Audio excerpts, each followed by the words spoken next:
Well, it turns out that something creepy happened. I went to Babylon Bee and I thought maybe they were going to make me laugh, but instead, like the kings of comedy, it turns out that things are getting very, very weird in the back end of the gatekeeping world, which I don't know if they're trying to make jokes or they're trying to be the joke. Seth Dillon's a great guy, but check out how weird this is. Watch my screenshot. So a screenshot was posted by an individual. This is actually really important here. You're going to go to the other split there. All right. He's going to check this out. So Hodge Twins posted, Jordan Peterson has gone full woke. And of course, this is in response to the fact that Jordan Peterson has called everybody who is against children being blown up in Gaza as psychopathic rats. And he said, this is sad to see. Now, there's nothing weird about this. Cat Turd said never liked him to begin with. And then two black guys said he used to make some good points, but now he's just controlled opposition. Nothing weird to see here. But then you go and you see James Lindsay is posting this. Also not a weird thing because James Lindsay is full of shit. And he says, cue the music, play it again every single time. It's the same. And James, I do agree with you. Black people are hard to deal with. However, the weirdest part about this was when you see this tweet, you see the post your reply. You see that part right there, post your reply. That's Seth Dillon's picture, which means that Seth Dillon is taking screenshots, and this is from their group chat. They just outed themselves. We've told you, me and Candace have told you this is what they're doing, and then sent it to James Lindsay, and James Lindsay posted it, and then Candace even pointed out the fact the poster replied from the screenshot is Seth Dillon's account. You guys are outing yourselves that you're all working together. You can bring me back on the screen here for a second. Mike Mendoza got into a car accident. He's no longer with us, so we currently have some Cuban guy we found on the street. They're not good for much, but you know, they do work cheap. So it turns out that everybody is working together these days. And to do what? It's to gatekeep out the real right wing. They don't want you and me to have a seat at the table.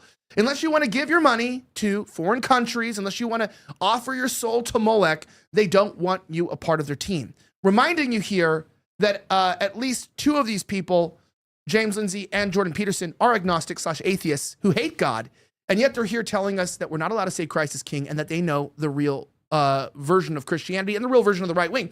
We had a great show for you guys today. We're going to be talking about the Babylon Bee. We're going to be talking about the controversy, the news, what's going on, everything that you know and love from the best, worst show on the internet. My name is Elijah Schaffer. It is approximately 8:20 p.m. Eastern time in the United States. Again, I wasn't joking about Mike dying. That's not it. We don't joke on this show. Mike is dead. So unfortunately, we had to replace him. And thank God there's a lot of Hispanics in South Florida, so they're easily replaceable. It's a true statement, right? Anyway, let's start the show.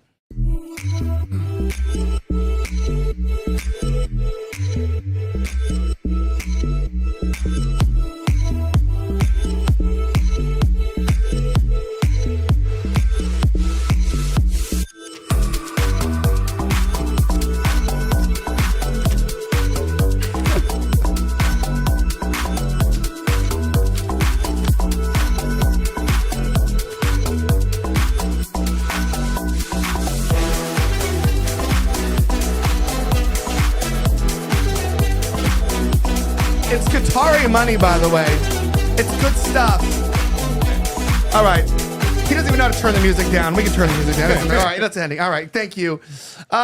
Ladies and gentlemen, welcome back to the show. My name's Elijah Schaffer. You know what we're talking about tonight. We were talking about Jordan Peterson last time and his great fall. It turns out that when you pop your last benzo, it's not a fun time, right? So instead, he could have just bought another bottle. I'm sure he's got the money for it, right? Selling out will do that to an old man. But then he came back in hot and he said, you know what I'd like to do instead of that? I'd like to attack Jesus Christ and Christians. And I was like, oh, that's a good idea because that's not only been happening for thousands of years, but I'm totally used to that. I used to work for these people. But then we find out that they're actually all working together on this. And it's quite a striking and very strange conundrum. Somebody who's been attacked himself. He, of course, is a pastor, a little bit of a controversial one because he believes that men and women are different. Isn't that crazy? I didn't even know pastors still spoke like that.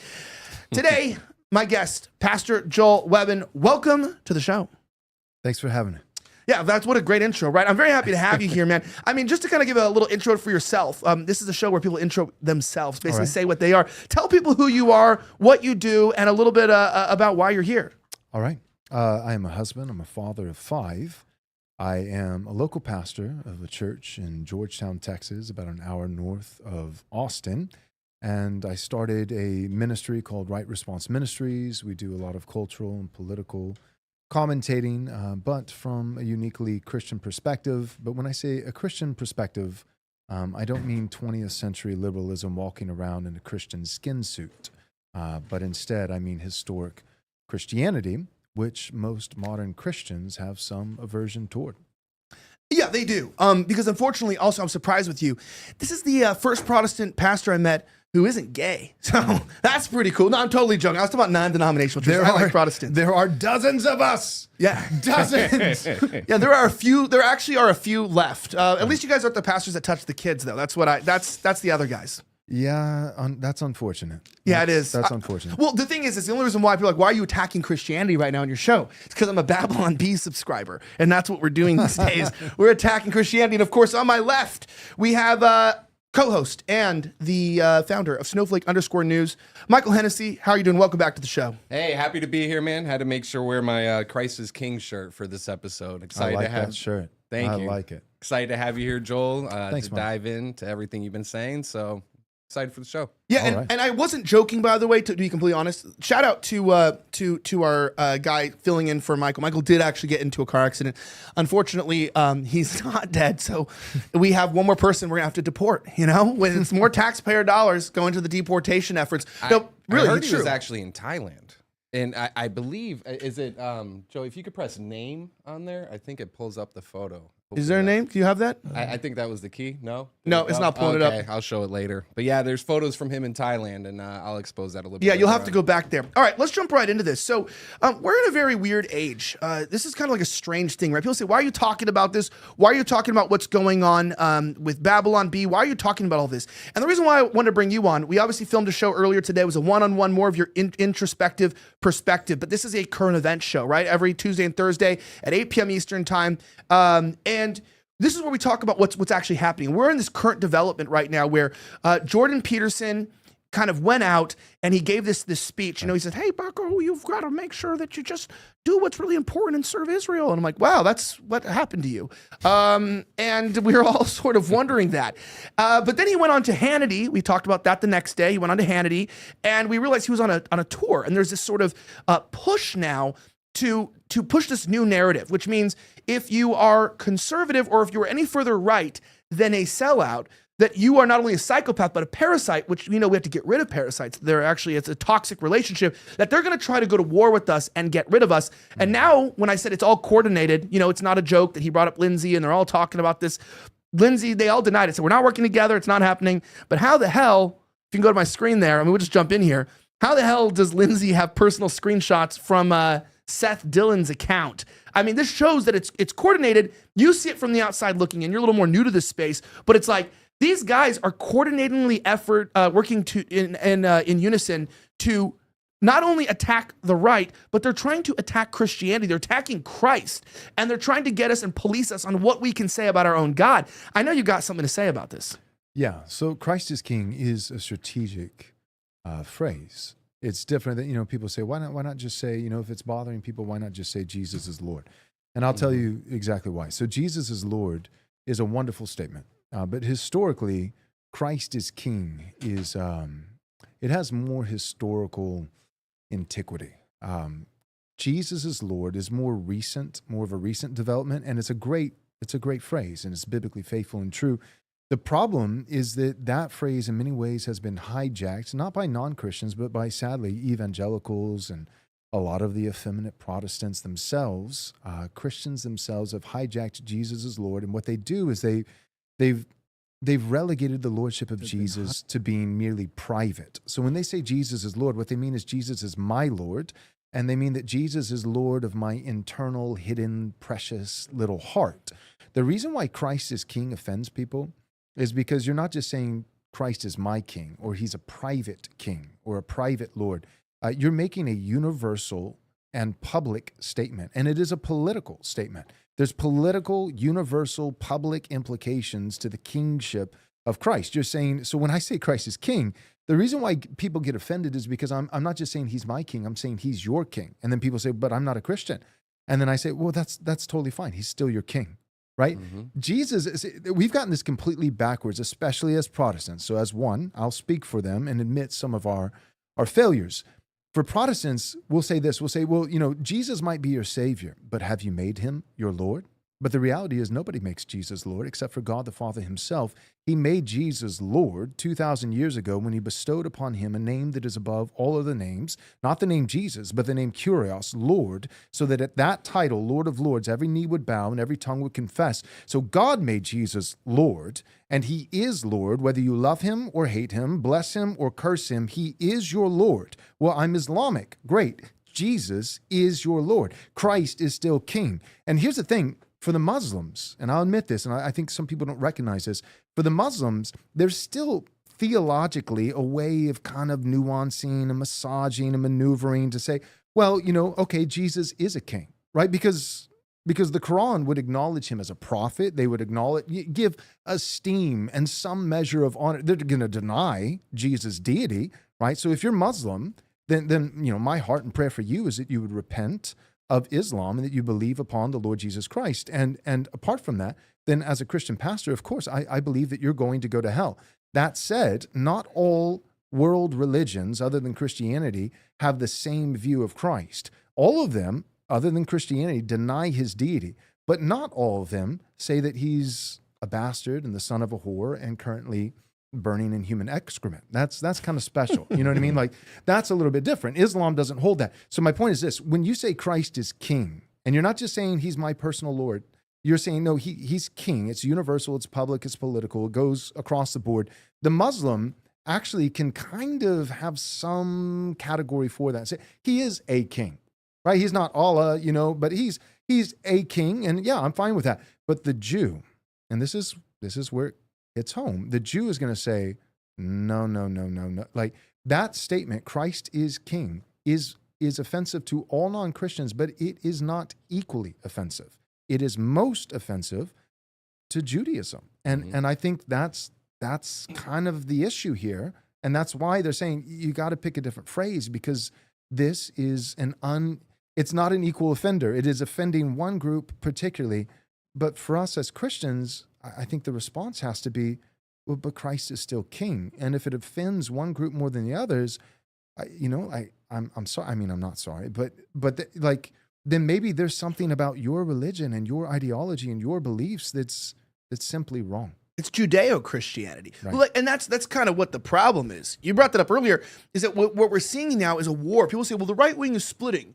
It's splitting. Well, it's not splitting. It's just that you have people who are embracing Christianity and the rules of God, of divine right, of realizing that, yes, men and women are different, that we're not going to be an egalitarian society, that we cannot have egalitarian marriage, just like we can't redefine marriage. And we can't, have diversity in marriage and have gay marriage and dog marriage and, And you said, what about lesbian marriage? I said, dog marriage, a bunch of bitches. But yeah, there you go. But I do say on top of that we're kind of in this war now where these people are Judeo-Christians, and we didn't realize that we were being hoodwinked. And you realize that the Christianity that Babylon Bee puts forth, Seth Dillon, Jordan Peterson, James Lindsay, even though most of them are not actually Christians, is really the kind of Christianity that led us into this gay, Protestant version of, having these universal churches and lesbian pastors. We've let wrong people tell us who we are, and what defines us. And that's why we've talked about this. Christian nations used to kick people out. Did you know that? They used to kick people out that would seek to change the nation, that wanted to bring porn into the nation, that wanted to change the financial capital of the nation, that wanted to add interest and usury into the nation. They would kick them out because we can't live with you. And we don't want to be around you because you are perverting our society. And so what we're kind of realizing is that our enemies aren't our real enemies, but it's our friends that are subverting us. They're keeping us weak. Yeah.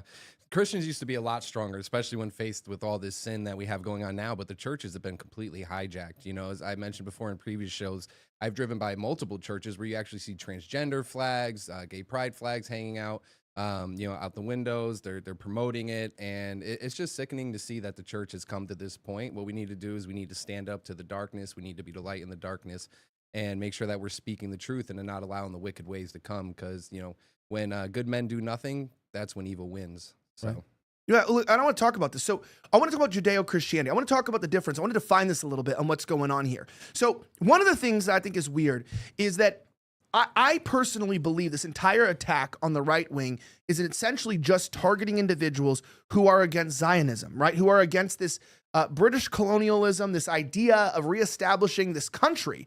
And why they're so upset about it is clear, because if this hegemony, if this control group goes down, which is going down with Gen Z, the support is actually majority against Israel and against Zionism. It's like, what, 52% now or something, 58%? It was like 52 or 53% are against it. Yeah, or against it. So they're losing out. This impacts their paychecks, because really what you find is like, I always say, this is like on the business side of things, a show is just ads with talking built around it, right? If you look at it like a business. And that's why some people sell out, because they don't care about what they talk about. They don't care what they're doing. They just place ads and they talk around it. What these people do is they create these websites and these shows and these networks around one thing: controlling the speech of the right wing. That's what they're there for, to control what we can or cannot talk about. And it's not just what they don't talk about, it's also how they talk about certain things. Do you think it makes any sense that everyone in the right wing, the free thinkers, like Turning Point says, we're looking for free thinkers. Does anyone really seem like they're free to think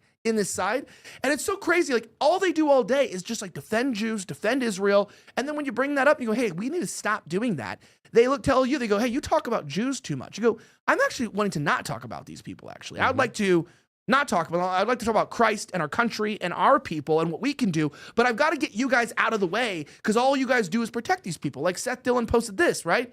He's like, there are Jews who wanted Jesus dead. There were other Jews who believed he was the Messiah, and their willingness to testify to this truth is in the face of excruciating death was a spark that ignited the explosion of the church. So he's like, even when someone's like, hey, the Jews killed Jesus, it's in the scripture. It's like, yeah, but they also started the church. It's like, hey, man, why do you always use all your platforms to defend these people, but then you also use your platforms to attack Christ as king and attack Christians and Catholics? Like, why are you never attack these people? So I have to ask you, if you're always defending one group and you're always attacking the other, even though you say you're a Christian, you say you're on our side, you say you defend us, what do your actions show, sir? Your actions do not show that that's what's going on. And I'm not going to accuse him of that. I'm just saying that his actions speak that. Right. That's what I get from this. Yeah. Yeah, Christians are notorious for shooting their own. I mean, Christians are cannibals. I mean, they eat their own.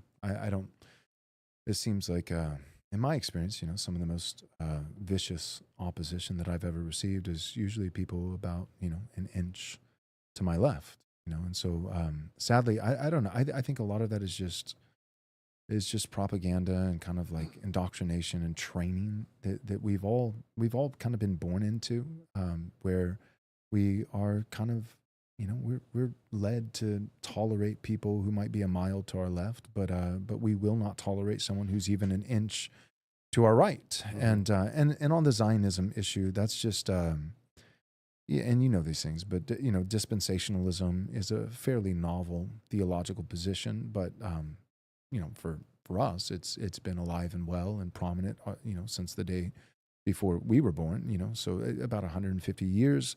And so that's kind of, like most Christians, evangelicals, that they're pretty much Zionists, but they acknowledge that, you need to believe upon the Lord Jesus Christ in order to be saved, but they carve out, so it's not that they're saying, well, Jews are just, they're Christian or they're saved, but they carve out this extra category of like Christian adjacent. So they'll acknowledge like, you're not Christian, but you're still Christian adjacent, and you're still God's chosen people. And I did a whole series on this, and just breaking it down covenantally and biblically and theologically. And I don't, like biblically speaking, the covenant is over. It's done. So like, who are God's chosen people? Well, Christians, right? Those who have been grafted into the root. The root's not Israel, the root is Christ. Christ is the new Israel. He's the vine, we're the branches, we are his people. What I try to encourage, even pastorally in my church, but on our show as well, is just trying to encourage Christians, and especially Christians in America, because I care about America more because I'm an American.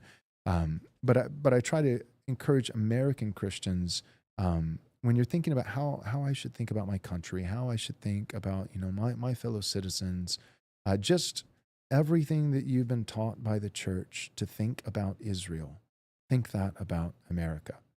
just think that here, because when you talk to some of these Judeo-Christians, that's kind of the rhetoric that they'll use, is they'll they'll say, well, we don't want Israel to be overrun by foreigners and immigrants, and these people deserve their own nation, and they deserve to, they deserve this, and they deserve to be protected, and they deserve, to like, and it's just, like, I mean, that's fine. They can have a country. I'm not against them having a country, but I would love if Christians and Americans could just think half of the hopes and dreams they have for Israel, if they could just have that for us. That would be awesome. Yeah, it's kind of sad to see, though, the blind allegiance that they have towards Israel. Anybody who chooses Christ, that those are the chosen people that align with Jesus Christ and go down that path. And instead of saying, like, as you kind of touched base on burning an excrement and all those kind of, derogatory comments. But then it's also sickening to see, I've had debates with people in churches as well, where they say, I follow Jesus's word. I want to bring peace on the earth. I want to bring love, God's grace, gift, love. And yet they sit there, and you'll see tons of people online just, be excited about the murder of women, of children. And when I say that, you actually have politicians who are coming out and saying it, that they sleep fine at night. You have other people who say that they're Catholics, and then they're saying, I don't care how many babies die. If women and baby die, I saw that. Yeah, so it's just sickening to see stuff like that, and then go ahead and claim that you are a Christian or you are a Catholic and that you are following God's way, because he's non-denominational Catholic. Oh, okay. Did you see that? That guy said he didn't care if all the kids in Gaza died. Said he was non-denominational Catholic, and I go, that literally doesn't make sense. It's like I like non-German BMWs. It's like, what are you talking about? Anyway, I'm just going to say, that's how lost these people are. No, they are. They're completely lost. And then you see it's like a bloodthirsty as soon as it comes down to as far as Israel. And what's happening now isn't like they're just trying to protect themselves. Yeah, October 8th came. It was terrible. Nobody should be murdered. I'm against any kind of acts of violence or war or anything. But what we're seeing now is pretty much a genocide across, Palestine. And people, they just cheer it on. It's okay if that gets destroyed, because these are God's chosen people. This is God's chosen land you hear. And it's just, they're not really following the word. It's unfortunately what churches are a lot of these churches are teaching is just false, literature from the Bible. And it's crazy to see that we've gotten to this point, and just the blind allegiance. I know a lot of it plays into not only in the churches, but then also in school, the way the school was designed. And then we learned that, Israel's our greatest ally, which I don't really know what they've done for us. I'm a little confused on that. It doesn't feel particularly mutual. Yeah, no, not at all. We're the ones dying for their wars. We're the ones who are sacrificing everything. And yet all they do is they collect, you know? So. Well, yeah. And I think one of the main things is look, so we go down to this, I wanted to bring up something kind of weird. So there's this new call for censorship. And as we talk about that, I want to remind you guys, make sure no matter what you're doing, that you realize that a lot of reason why people are basically feeling demoralized today and feeling down in their luck is because, well, honestly, they have testosterone problems. And, we talk a lot about this on the show, that you got to get your T levels up, that if you don't have your T levels up, that you essentially are not going to accomplish anything great in your life. I mean, people want to be filled with God's power. That's great. People want to be conquerors, talk about, a revolution. And it's like, well, what was the difference between men back then and men today? The key thing about men back then is that they, had high testosterone. And now there's been a biological warfare on our bodies that have lowered our testosterone so much so that an average level for a man used to be between 1,000 and 1,500 points. And now they say it's fine between 400 and 800, but most men are under 400, which means that you have about 2/3 less, 75% or so less testosterone than the revolutionaries had. That controls your libido, and your libido is your sex drive. Your sex drive is your ability to want women. If you want women, then you probably have them in your life, and then you want to protect them, provide for them, right? And then it's the drive to get up every morning, to do what you want, to do what you need, and to do what's asked of you. And right now, you can actually fix your testosterone levels by using the supplement called Man's Edge from Neutronics Labs. When you go to tboostnow.com, TBOSTNOW.com, use promo code Elijah, you can buy one and get one free. It's like 50% off. Plus, when you use that code, you also get an additional 10% off. So it's like you get 2 bottles, 60% off. That's pretty damn good. I don't really think there's a better deal out there. Plus, the only other option to actually supplementing yourself for testosterone is to inject your butt with a needle. I'm not joking. Because fenugreek, NO2, IGF, all of the ingredients in this can be bought separately in an oral form, but it will dissolve in your gut. And so you don't actually get full absorption. Thankfully, Neutronics Labs developed their own patented carbon delivery method. So it's a little tinker. You put it underneath your tongue. It actually absorbs direct into the bloodstream, and you start seeing improvements in all these areas. But I also encourage you to go do some push-ups, pair it with a little bit of exercise, and try to get some sun, because honestly, not one supplement in the world is going to fix you. You have to have lifestyle plus the supplement, but this might give you the motivation you need to get up and get out. Pick one up today, or pick two up at tboostnow.com, promo code Elijah to get it there. So it is interesting, though. So right here, Hodge twins posted something, and they said this: let's be real. Jordan Peterson called for policing extreme people that spread conspiracies and criticize Israel, straight out of the woke playbook of censorship that we've seen the left do for years. Why does he want people censored? Does it have to do with him partnering with the ADL group that pushed for COVID vaccine mandates and called people extremists for saying Christ is king? It ain't extreme to put America first and not want our tax dollars funding corrupt foreign countries in war when Americans are broke and our country is going bankrupt. Douglas Murray said a lot of the same shit on Rogan weeks ago when he talked about how only experts should talk about issues. That's when we started saying there's a psyop going on to divide the Trump base. You've got woke nonsense, Israel cucks trying to enable more war and divide the base. Then you got American first patriots trying to hold it together who want peace and our money staying here. That's how we see it. Christ is king, bitch. And it's obviously the bitch is lowercase while everything else is capitalized. And yeah, he could have done without the last word. yeah, well, if you ever know the Hodge twins, you get a package deal. So when you get Christ is king, you're going to get an extra something added to it. That's what it seems like. Yeah. Yeah, the Hodge twins are like polemists a little bit. They love to stir controversy. So let me ask you that. I mean, obviously, I think the Hodge twins are right. What we're seeing here is that you basically have a version of the right that's finding young Christian guys, or mostly Catholic actually, but mostly young Christian guys who are concerned about their country, and they don't like the version of Christianity that just says, sit around, let people stab your kids in the heart at football games, and apologize to their families, and cry, and make excuses for your son's murderer. People are saying, we're being abused, we're being attacked. What are these Christians that used to go to war back in the day? Where are these people that used to fight for their Christian nations and fight for their empires? Where are these great fighters? Why are we all so weak? We don't want to be weak anymore. We don't want to be taken advantage of. We want to keep our money here. There's sort of like this underlying idea that maybe the world doesn't have to suck this way. And definitely, it is not a white supremacist movement, because the Hodge twins are not white. People, I would say it's become, they call this white supremacists. That didn't work because it's the most diverse white supremacy movement in history. Then they started calling us the alt-right, and that didn't work because what? That's just like we're alternative to the right. Like that doesn't, okay, sure, yeah, we're right wing. We're not alt. We are just the right wing. And then they called us the new right. Then they started calling us, the woke right. The woke right. Right, the woke right. And then now it's parasites and psychopaths. So I'm keeping track here, everybody. I don't feel like this is a very good I can strategy. say something about the woke right. Go ahead, tell me. I know you like Lindsay a lot. Now you subscribe to his OnlyFans. No. So the problem with the woke right, I understand what he's trying to do there, and it's pretty deceptive and subversive. But I understand from the mindset, the framework of an atheist who ultimately hates Christ.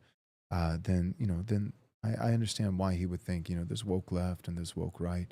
What he's saying is that both are just focused on race, focused on identity politics, group dynamics. That landing ultimately in some kind of ethnic categories.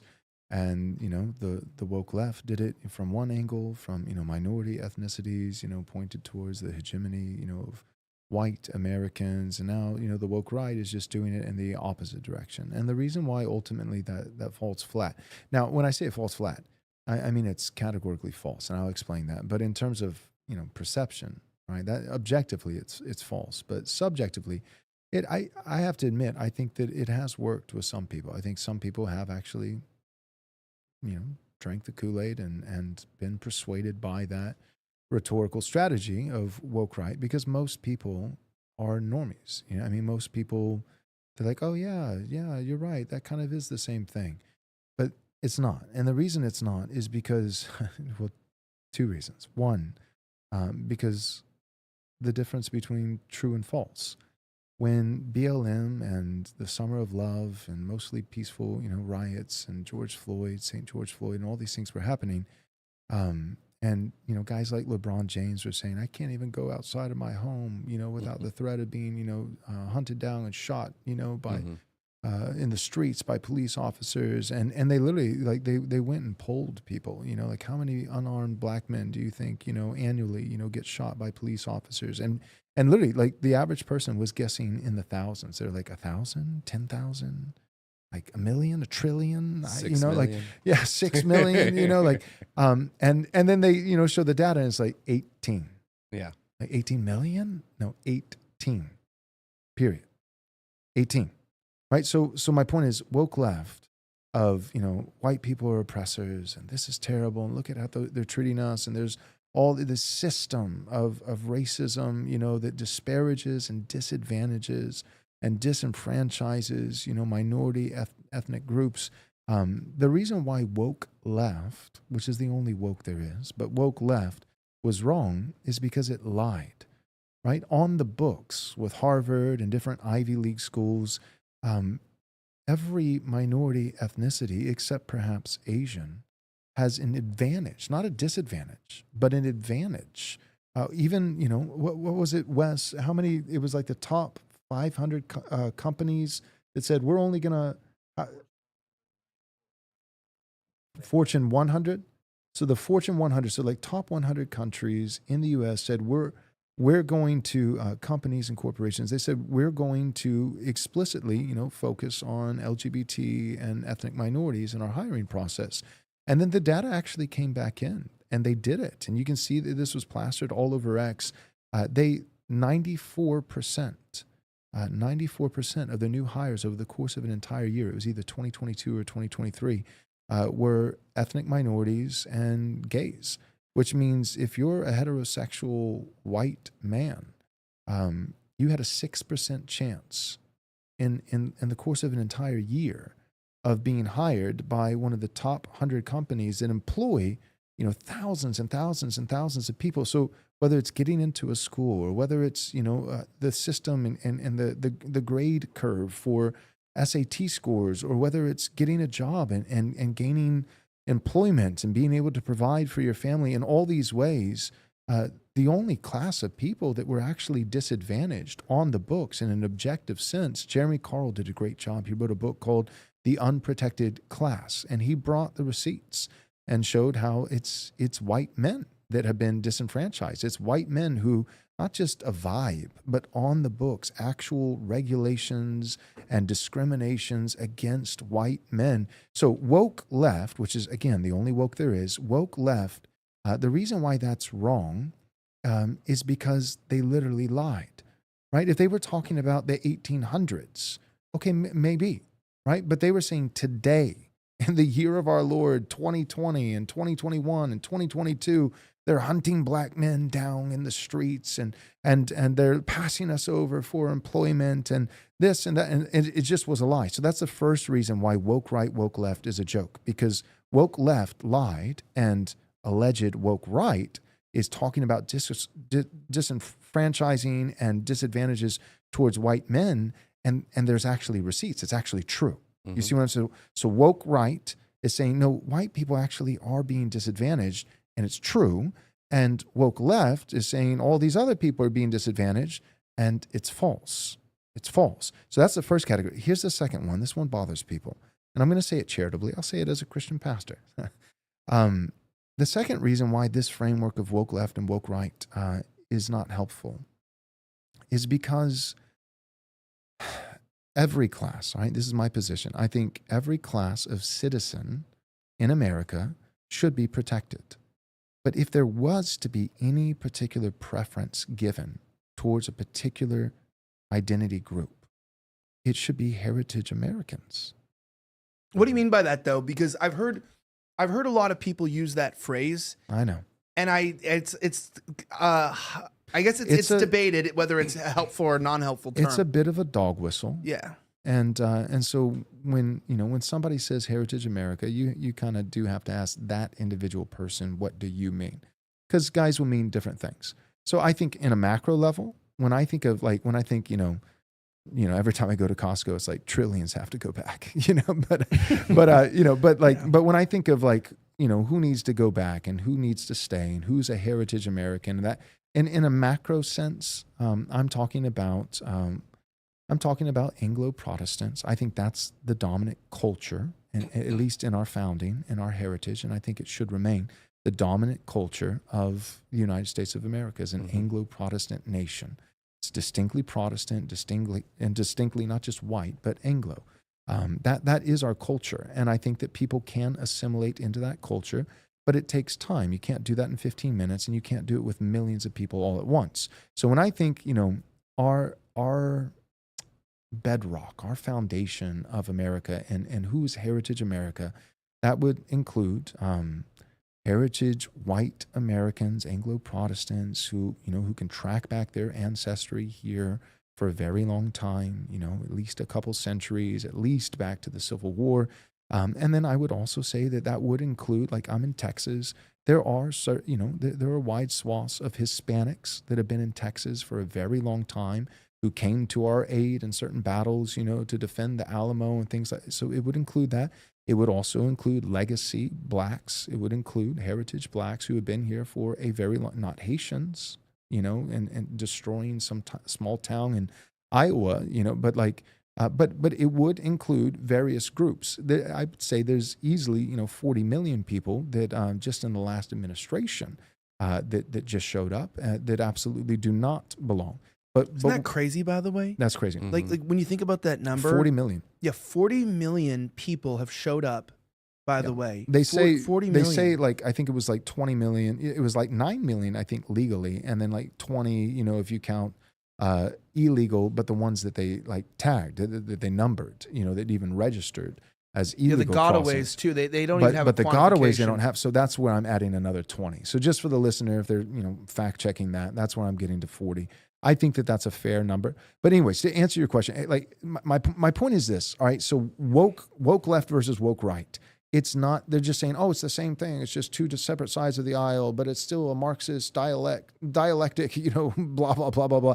No, the woke left, aka the woke, they lied. Black people are being hunted in the streets. We're disadvantaged. No. White people can't get into schools. White people have higher standards. White people aren't being hired by corporations. White people, Daniel Penny, or Derek Chauvin, or like that. So one, it's just a lie. But two, if a country did have preference, and I'm not even saying that we should, okay? Hear me. I'm not even saying we should. But what I am saying is not only is it wrong to treat one class of people unfairly, which is white males, white heterosexual males. But it is, and I think this is right and biblical. I have biblical precedents for this, but it is especially immoral if that particular class of people happens to be the direct descendants of the people who founded the country. That's what I mean. So what I'm saying is, if we went to Japan, okay, and let's say, and Japan would never do this, and they're not retarded, but if they did, and let's say over the next 50 years, Japan was flooded with, the blessings of multiculturalism and diversity, and they might be, by the way. Yeah, maybe. But let's say it's 50 years down the line, and it's like, Japan is only like 60%, heritage Japanese, and then it's like 20% white people, and it's 10% Hispanic and 10%, whatever, blacks or Asian, some other Asian Chinese or something, but it's all of a sudden it's a multicultural nation. If all of a sudden they said, you know what, we are going to give preference to those of Japanese descent. There's going to like what you can attain we're not going to take away your citizenship, but only heritage Japanese are going to retain a voting citizenship. Or heritage Japanese are going to be given certain tax write-offs and benefits that other people. That's not actually inherently immoral. You can say it's racist. You can say it's unfair. You can get it mad. But there's nothing biblically that would say this is a sin. This is wrong. No, that would be Japan coming to its senses after betraying its own people, its own native citizenry, and then saying this was wrong. and we want to be humane with everybody else, right? We don't necessarily want a final solution kind of situation. Like, we're going to be humane. Speak for yourself. We're going to be humane, and we're going to try to do this morally, but we are going to give an objective advantage and special protection. So everyone equal under the law. We're not going to be exploiting people, but we're actually going to give extra tax benefits or extra or voting rights or whatever it is to heritage Japanese citizens. That's not immoral. So again, woke right versus woke left. Okay, one of them is made up. It's not a thing. Woke right. But the main problem with this framing that makes it so deceptive, it's so deceptive, is when the woke right says, wait, but young heterosexual white men, especially white Christian men, are actually, we have the receipts. We couldn't get these jobs. And they told us why. They literally told us, I will not hire you because I'm sorry, but you're a white male. And I couldn't get into the school. And my black friend, who I love, I'm not a racist. My black friend who I love, we grew up together. We went to high school together. His score was 200 points lower than me. And he got into the same school. And I didn't, and he's even saying, yeah, this isn't right. So it's in the books. We have the receipts. Woke left was a lie when they said we're being hunted down the streets. No, you're being treated like kings.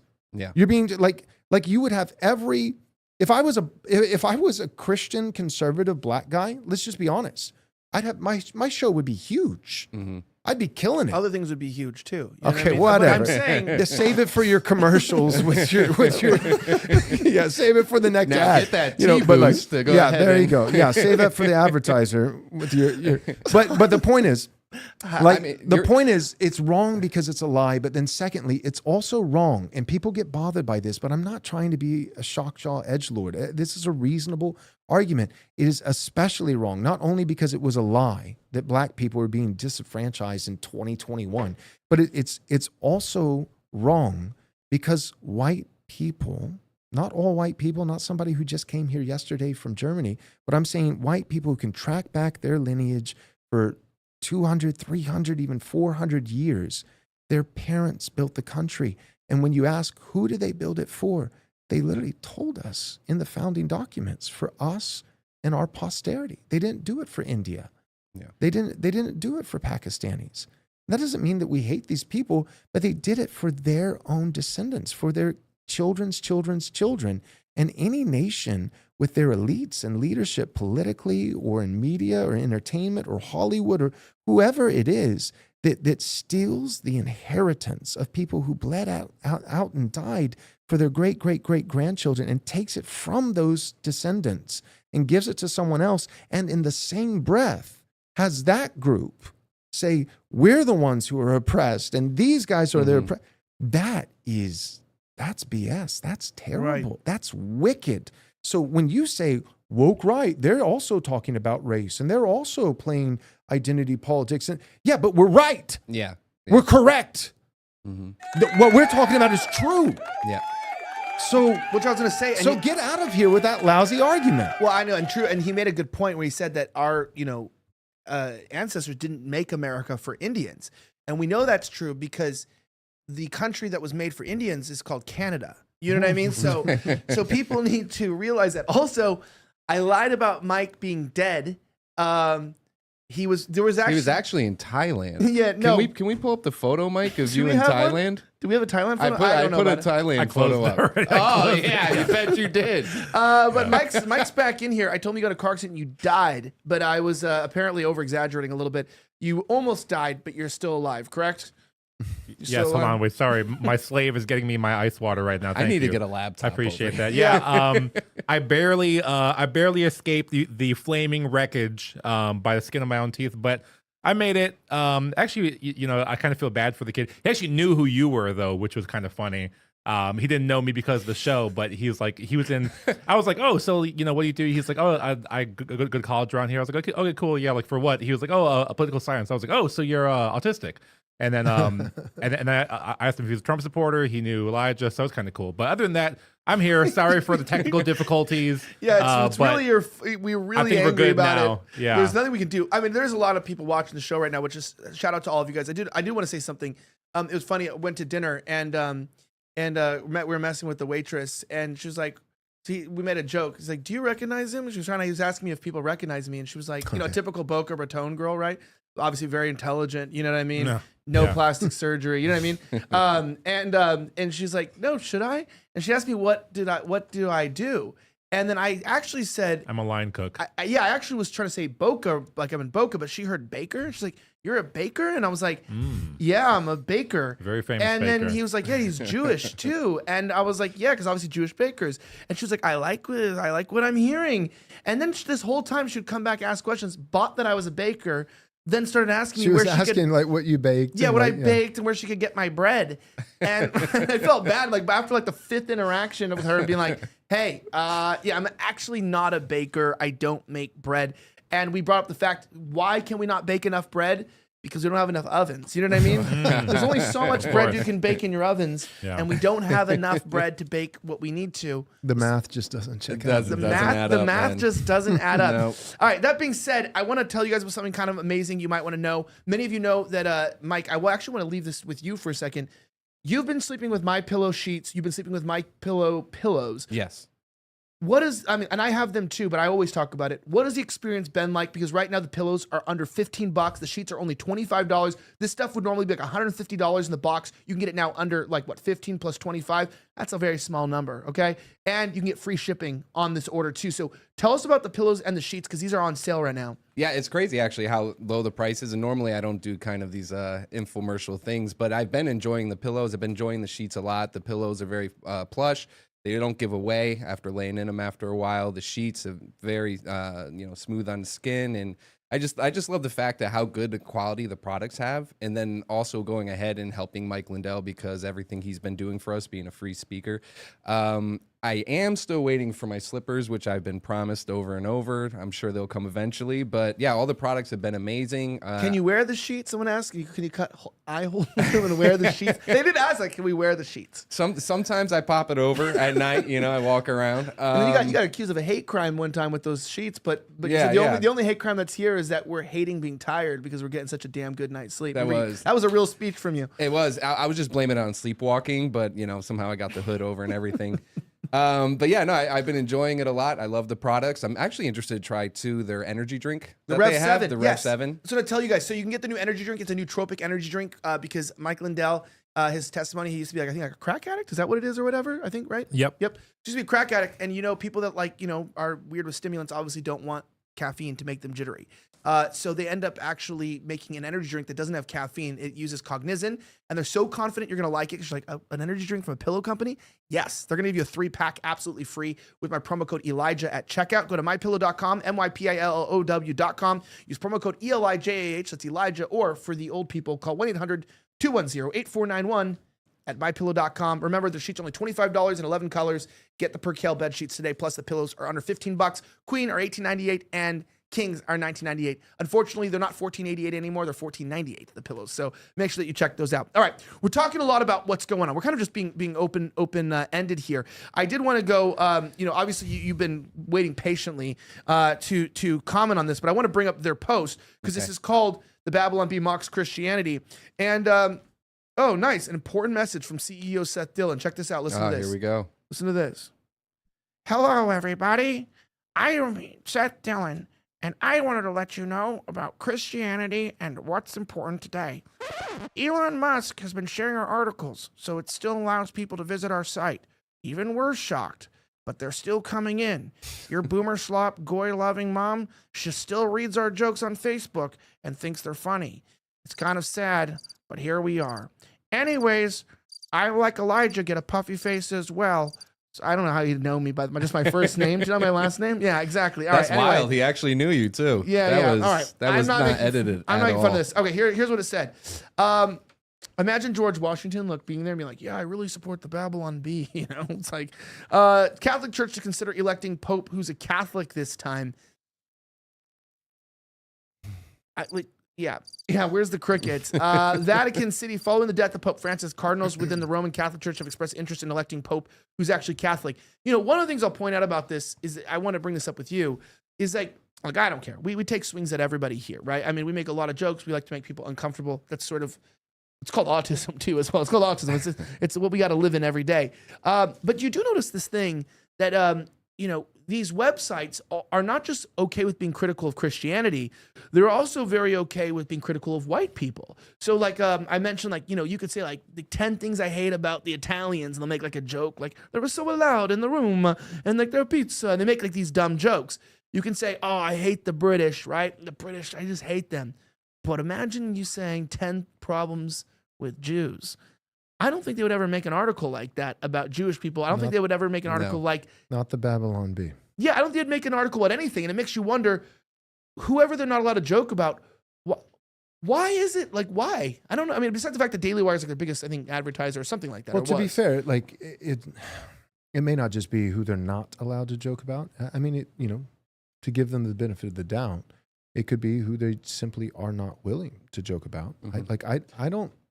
Sometimes people don't have to be bought. Sometimes people just actually believe something that's wrong. They just, it's like, hey, that guy I think might have been bribed. And then sometimes it's like, oh, that guy actually he's dumb. Yeah. I feel like no one even had to pay him. He's doing it for free. Like he really, yeah, he just really is a dispensationalist, or he really is just a Zionist, or he just... Some people bad sip theology. the Kool-Aid. There's a few of them that sip the Kool-Aid. I believe a lot of people that are in the political realm, though, we've kind of got more of a grasp of it, especially once, joining here and everything, seeing what really goes on in the background. I think it's very eye-opening to everything we talk about. But the crazy part, too, with them to talk about Catholics or Christians, the same thing happens in the movie industries. For some reason, you can mock Jesus in the movie industries, but you're not allowed to talk about anything else. Now, I don't know who's running those movie industries. Well, that one we know. That one's pretty cool. Babylon Bee CEOs, right? Mike, No. The Mendoza report just exposed that cousins of the Babylon Bee CEO are running a lot of things. Is that true? Yeah, that's true. Unfortunately, it will be delayed for a while because, first of all, I have to translate all to French, and I just got into a car accident, so it's going to take me a little bit of time to work on that. Wait, so you sorry told about me that. actually that you were going to write it up, and then Pam Bondi was going to release it. So, We're right? screwed. Because yeah, Pam Bondi was going to release the report. Yeah, So we'll get one word at a time every 7 years. Explaining who really runs the world. But don't worry, it's on her desk. Yeah. Okay. that is also a point. Like I am a little bit alarmed. Like kind of one of the weird things. Trump. We were talking about this. Let's be honest here. I want to talk about this because you're a Trump supporter, right? I mean, well, you were, right?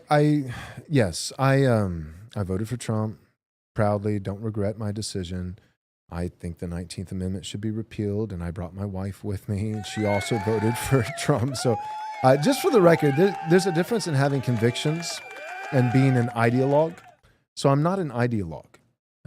What I mean by that is there's a sliding scale of those things which are truly compromised and immoral, objectively.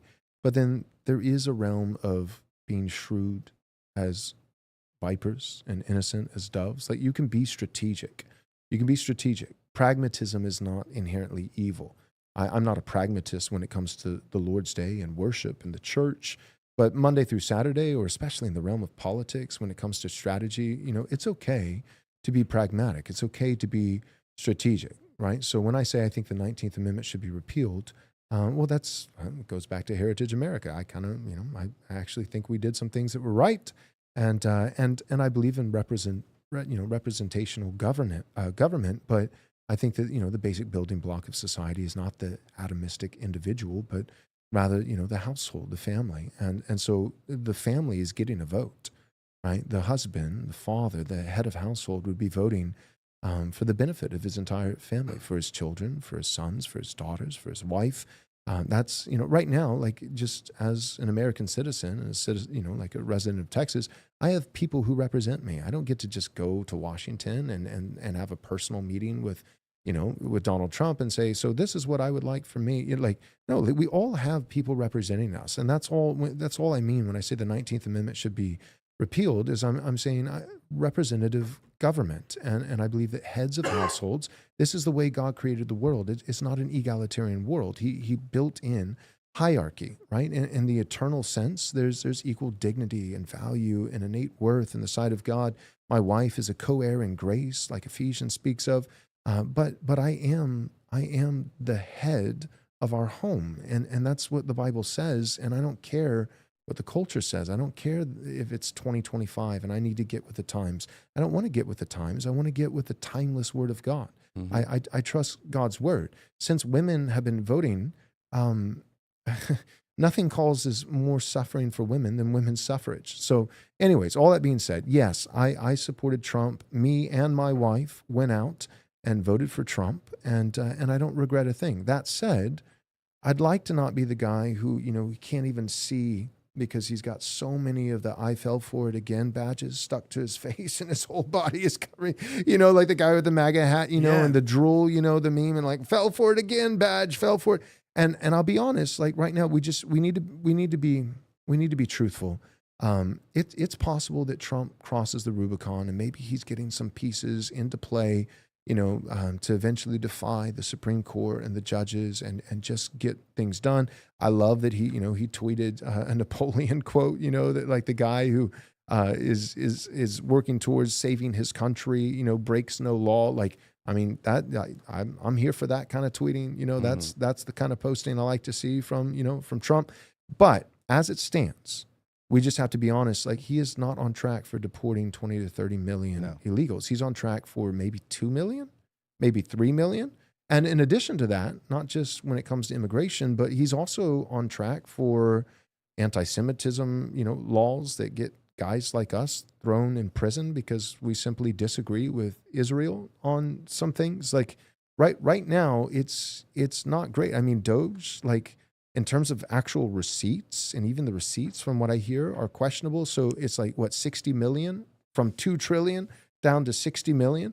So and Musk is leaving right now too, to go focus on Tesla, which he probably needs to do. Like I'm fine with that. That's fine. But the point is this: revealing U.S. aid, that was good.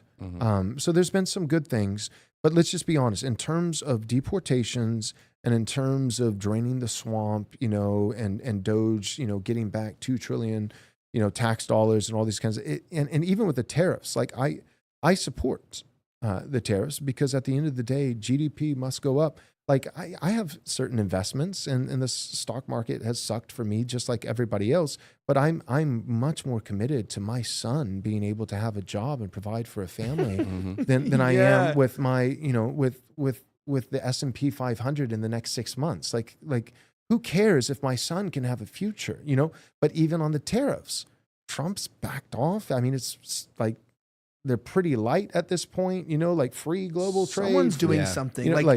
So my point, all that with Trump, here's my deal. I voted for him, beats the heck out of Kamala. I'm grateful in that regard. I bet if Trump was sitting here, we'd probably have a great time. He seems like a good guy. But Trump is not going to save us. Trump is not the savior. He is reprieve. He's a 4-year temporary reprieve. But the Calvary's not coming. Like, young white Christian man who might be listening right now, hear me and hear me well. Mark me, as a pirate would say. Mark my words. You need to save yourself. Nobody's coming for you. The world hates you. Trump is not going to save you. He's not. He's beholden to too many donors, and we know what country those donors come from. Right? Calling them donors these days, huh? Ethiopian donors. It's not Ethiopian donors. Actually, they're from Laos. Oh, is that what it is? Laos donors. And so my point is, you should be thinking, like, typically you would encourage young men to think 20-year plan, like your long-term, and you would say, it's like slow obedience in one direction, and plod and just faithfulness. Those things matter in terms of virtue and character. Absolutely. A lifetime of discipline. But economically and strategically, you have to work fast. You have 4 years to start that business, 4 years to get into the housing market, 4 years to put away some money and a nest egg, like you have 4 years, and you better do something. Give it everything you got, because I don't think that everything's just going to be magically better. The Trump's victory is the start of the fight, not the end of it. Yeah. Yeah, I think everybody has to, we all have to stand up and we all have to take accountability and make sure that, because as you said, Trump is not going to come and save us. What we do is we see him win on TV. All of a sudden we think that everything's going to be great. We hear these little sound bites from different politicians as well, but nothing really gets done. But we hear them, we get excited. We're like, oh, something's else, something is happening. And then we put our attention to other things where we're not focused on actually fixing our future, standing up, doing what's right. I voted for Trump as well. He freed me from jail, which was nice. Do you know that? No, I didn't know that. Yeah, he was about to go to jail for You J6. were a J6er? Yeah, I was looking at 5 years in jail. So Wow. yeah, and I'm very Well, grateful. praise God. Absolutely, Praise God for that. God is Like good. I mean, even the 13, the 13. Was it 13 women and some men, like and many elderly, that were praying outside of abortion clinics? Yeah, that were, we had one here for So, she like- stopped by before. Yeah, so one of like, her- don't hear me. I don't want to just, again, just try to, get a rise and be extreme. Like, I'm grateful for a Trump victory if that's all it did. Mhm. If that's all it did, and all it does is buy us just 4 years of a little bit of reprieve. So like that is a win. That's not the win though. That's what I want people to understand. Trump is not going, the cavalry ain't coming. He's not going to save the day. Palantir's going to develop their facial recognition. I'm going to jail for anti-Semitism, in probably about 4 years. So I better be bulletproof before then. But that's true.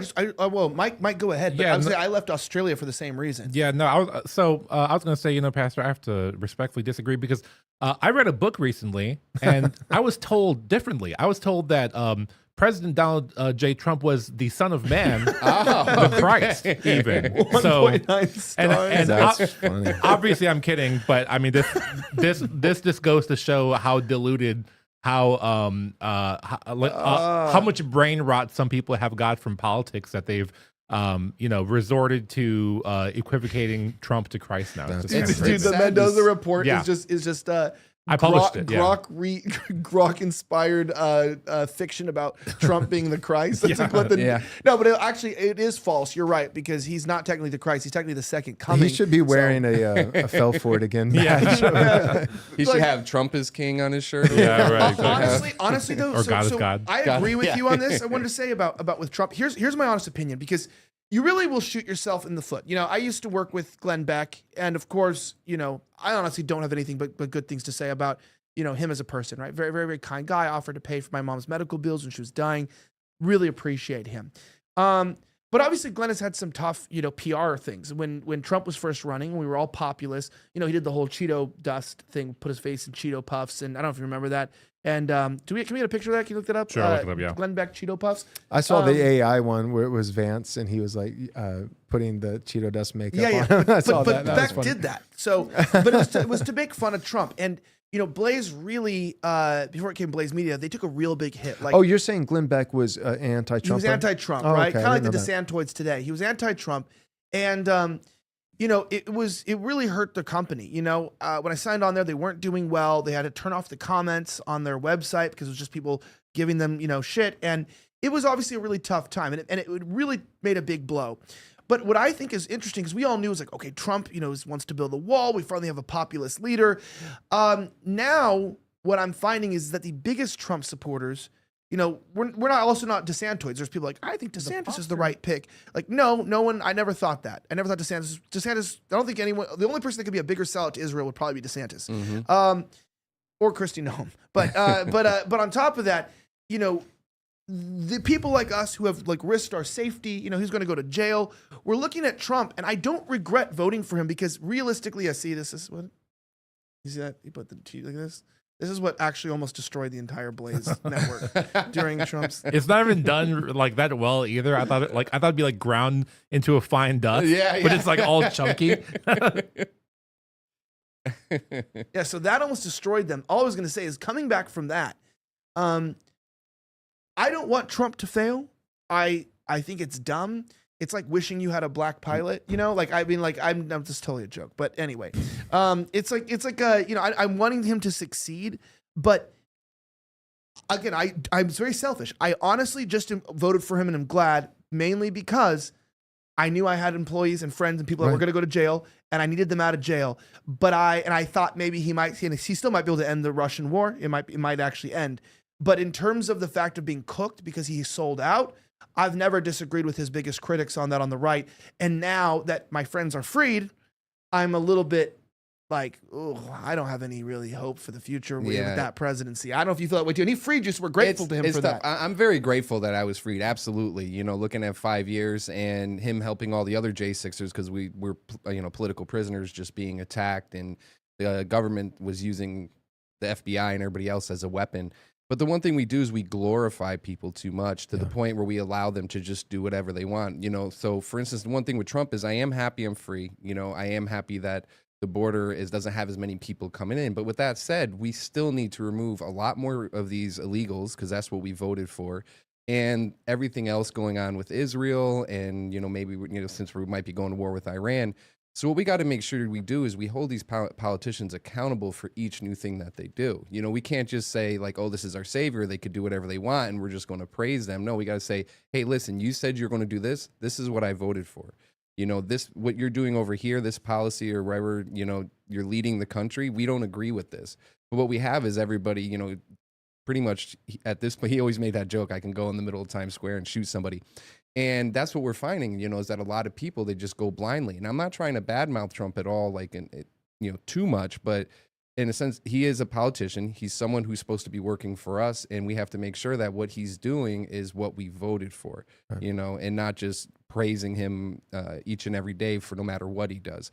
We see it a lot of times with other people too. Elon Musk, we praised him as the freedom of speech. He saved X, you know, he made it so we can speak freely. But then he went ahead and he just started silencing people. He started, you know, doing silly stuff like taking off the check marks. And then I even seen the New York Post, you know, which is New York Post, but it showed a bunch of different content creators where once they go ahead and questioned Elon Musk, you can see that their views dropped, and same thing happened to me on my X account. So I had a couple friends who ratioed him on the H-1B stuff, and immediately lost their blue checks and immediately lost some followers, and then just plateaued. Yep. So here we are. We're trying to make it so we don't have as big of an influx coming into this country. And then you have him, as you say, talking about the H-1Bs, and then everybody's, oh, well, if Elon says it, it's great, it's fine. And then you have, you know, like we were talking before about the echo chamber, you just have all these other influencers who are being paid or influenced in some way, so they don't want to lose their money, and they're just backing them up. The encouraging thing, though, is with H-1B, I mean, like, you know, what better time of year than Christmas, you know, to go ahead and make fun of, you know, heritage Americans and white people for being dumb and watching Boy Meets World. I mean, it was just a shameless strategy of Vivek and Elon. But what I was going to say is, like 4 years ago, definitely 8 years ago, I think nobody would have batted an eye. Like they would have said, yeah, like no illegal immigration, but even more legal immigration, you know, and they would like, and yes, like if we want America first, that means America, the sports team, the jersey, and it doesn't actually have to be Americans. It just means trading players and how will we, you know, compete on the world stage and, you know, with the AI, you know, race without all the geniuses in India, you know? And I think like honestly, like a lot of, you know, conservatives 8 years ago, even 4 years ago, I think the majority, 80%, 90% would have agreed. But this time, like the Overton window really has shifted enough to where, I mean, Vivek got kicked out of Doge over that. You know what I mean? Like now he's still probably going to be governor of Ohio, which that kind of sucks. But at least, you know, like there actually were some repercussions. And even Elon did like that little, you know, it wasn't great, but he did a little apology video, you know, recently where he came out and was like, yeah, but I guess actually, you know, as I thought about it more, like, America first, I guess that does actually mean the people, you know, actually having a life and a future and surviving, you know, and but my point is like when the world's richest man, when there's enough wind in our sails to where you can get him to backpedal and like that kind of, I don't think that would happen 8 years ago. No, especially when there is something happening now. It is like there's a lot to be concerned about, a lot more work to do, but this is encouraging. Right. And I got to say, I actually have the apology video from Musk? From Vivek. Check this out. Here it is. Okay. Hi. Yeah. If you want to go, then you go to hill and go down. Why you get fried, Yes, man? why? Are you crazy? You're fucking paranoid, You are man. fucking, you are fucking. You fucking you bloody. You bloody. Fuck you bloody. Bastard bitch. You fuck you, bastard, fuck you. Bloody fuck you bloody. Fucking mother bloody fuck bitch. Bitch, you Bloody what fuck do? you fucking bloody bastard. Benchwood bloody. Banchot, you. You blunder. No, but why? Is Bloody no.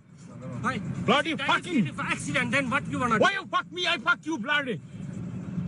Bloody bastard. Fucking running like lady, eh?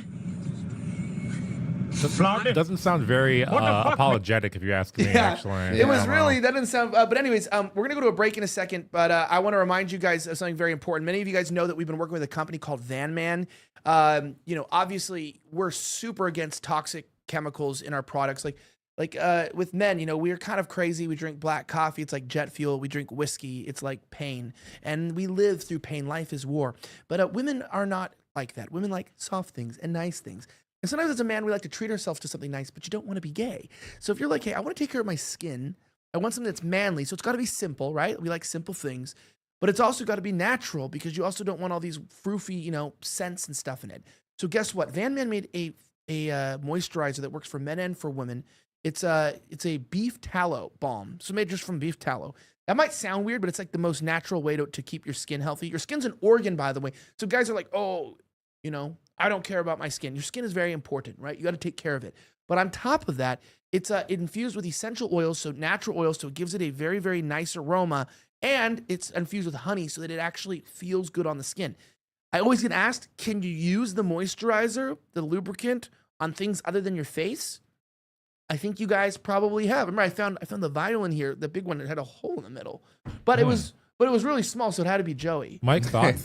Yeah, it was really small. Well, it's actually that's how you survived the crash, right? Yeah, You were right. he was just covered in the Van Covered in Man, the Van and he Man, was yeah. able to Slipped out like the slip window. right out, and Yeah. he was Just good. slid right out. Yeah. No, but it's great. And they also have a fluoride-free tooth powder, which is extremely good and not toxic. This stuff is fantastic. It's all these natural products, right? You have a aluminum-free deodorant. It's just very, very high-quality stuff. Get 10% off today at vanman.shop/Elijah, vanman.shop/ELIJAH. Go and check it out. Use my promo code Elijah. Get 10% off. This stuff is so amazing, guys. Honestly, it lasts forever, and it's the highest quality stuff. This is one of those popular and upcoming brands.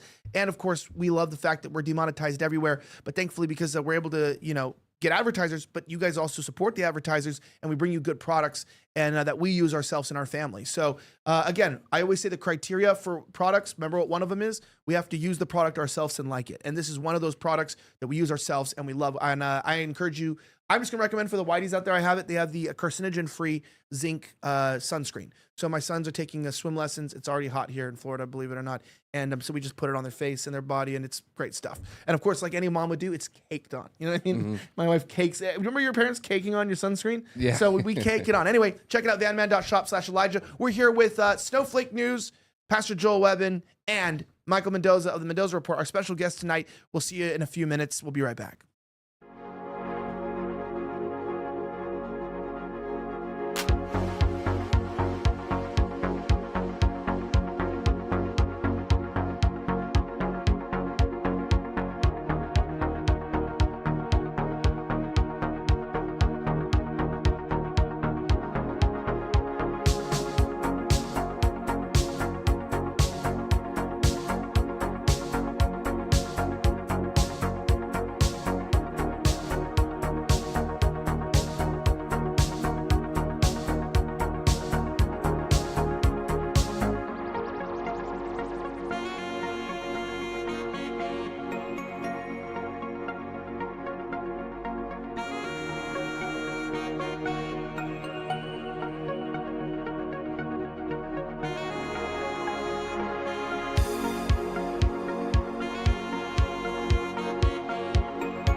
All right, ladies and gentlemen, we are back, and I'm looking for some more money for this operation. So I've thought maybe I'll make fun of Christianity more, and then Daily Wire will advertise here. We're gonna get into some clips in a second, some stuff, some really funny stuff. Joel Webbon is here, Pastor Joel Webbon. If you want to show him for a second, he exists. He's drinking water, but I thought it was kind of a breaking report here. It's kind of interesting. Glenn Greenwald, who's a very self-respected and publicly respected individual and journalist, right? He just let us know that, maybe we were wrong about Trump because, we're not deporting anyone. No one's leaving. You know what I mean? We're not really fixing our problems. But check this out. Under new guidelines released by the NIH, the National Institute of Health, which covers all of our medical research, any medical researchers will have all funds terminated if they support a boycott of Israel. They can support a boycott of any other country or even other U.S. states, just not Israel. And, quote, discriminatory prohibited boycott means refusing to deal, cutting commercial relations, or otherwise limiting commercial relations specifically with Israeli companies or with companies doing business in or with Israel or authorized, licensed by, organized under the laws of Israel to do business. By accepting the grant award, recipients are certifying that they do not engage and will not, during the term of this award, engage in any discrimination, prohibited boycott.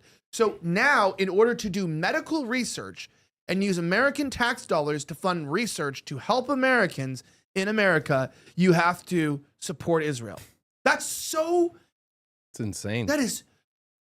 We're going to have to get these people out of our country. And what I mean by these people, I mean whoever it is that's occupying it, whoever these people are that are manipulating our president and our government. Anyone caught doing that is going to have to be not put in prison. They have to be expelled and banned from coming into the country ever again. If you're found to have been behind this, like as we're growing in power, it's going to turn into some sort of a conflict or something, because I am telling you, this is treason. Like, the people behind this are enemies of our country. This is enemy behavior. You want to block the ability for us to use our own money to help our own citizens unless we support you. That's treasonous behavior. And when I say, who are these people got to kick out? Well, it's going to be traitors. So if you were found to be serving another country and not our country, even if it's an ally, but you're serving the other country and you're hurting us at their benefit, that's still enemy behavior. Because even if they're our ally, you're still doing something to hurt us, but help them. You're our enemy. You do not get to live here. You're going to be nice that we let you go, right? You should be thankful because we could do worse. Option. The humane option is you get to leave. Yeah. Mm-hmm. It could happen 100 times or more. Traitors. I mean, yeah, it's either America first or it's not. America can't just be a tax farm for Israel or somebody else. It's we either are allowed to have a country or we're not. Yeah, it doesn't matter what country it is. Anybody who's influencing our politicians who are now creating these laws, which are, one, limiting free speech. Also, you see now in the medical field, this should not be allowed. We need to put an end to it. And the sad part is, even the dual citizenship we have, I think that's something with our politicians that needs to come to an end. If you decide that you are going to represent the American people, I think you need to swear allegiance to America. Correct. Not any other foreign party, any foreign country. But what we have is all these politicians, plenty of them are putting out videos now, and they got, flags from maybe Israel. Well, it's always Israel. Put in the background, and not even the American flags hung anymore. So it just shows you how much we're occupied. And it's crazy too, because this is stuff, I remember Trump was actually attacking Marco Rubio in the beginning because of the money he was receiving from foreign influence. And now that he's received that money, this is the type of, crap that we're running into. So, right. Yeah. Yeah. I'm really confused by this. What was just some people said? Someone said a research institute could be close to developing treatments or cures for cancer or Alzheimer's, but will lose the grants unless they certify they don't support a boycott of Israel. Beyond everything else, it's absolutely amazing how the Trump admin and U.S. Congress issue new rules, laws, measures, threats, and other policies on a virtually daily basis about this one single foreign country on the other side of the world, all under the banner of America First. And so someone said, well, maybe because they have never boycotted any country except Israel. He said, that's a complete lie. Universities boycotted South Africa to help end its apartheid regime. There have been boycotts against U.S. states for bathroom bills and voting laws, Indiana, North Carolina, Georgia. The U.S. government enforces boycotts against Russia, Iran, Cuba, Venezuela, Syria, and others, right? And it's they just says they're not allowed to discriminate. Well, it didn't say against, Jewish Americans of heritage. It said Israel. Yeah. It's a country. It's a country. It's not ours. Yeah, so if I'm doing research and I feel like, hey, let's say England decides that they want to use like fetal cells in their in some sort of a delivery method that I'm using in my lab. Well, maybe I just go, okay, I don't want to take anything from England because we're going to be boycotting England because we don't believe in the way they develop their products. We don't believe in ideologically that them harvesting child stem cells or unborn child stem cells is ethical. So we're going to be a boycott because we don't believe in their behavior and what they're doing over there. And even if we're not using those delivery systems, we're kind of like boycotting their scientific system for what it does. You know, maybe when they were making Jews into lampshades and soap and making the masturbation machines and stuff back in the day. Remember that, Michael? I remember that. Yeah, I do remember that. Sorry, wouldn't you boycott the Nazis? No, Wouldn't you do that? Yeah, of course. Yeah. Sorry, I was just noticing that. I think someone bumped into Mike's camera when we were on break. But did I get thrown off? I'll fix that in a bit. Yeah, I'll fix that in a bit. So sorry, I was taken off by that a little bit. But yeah, it's crazy too to see in the time when everyone in the UN is walking out on Mr. Netanyahu's speeches. I mean, Israel has almost lost favor completely with the entire world because of their actions. And, you know, I mean, when October 7th happened, I think a lot of people knew where this is going to eventually lead.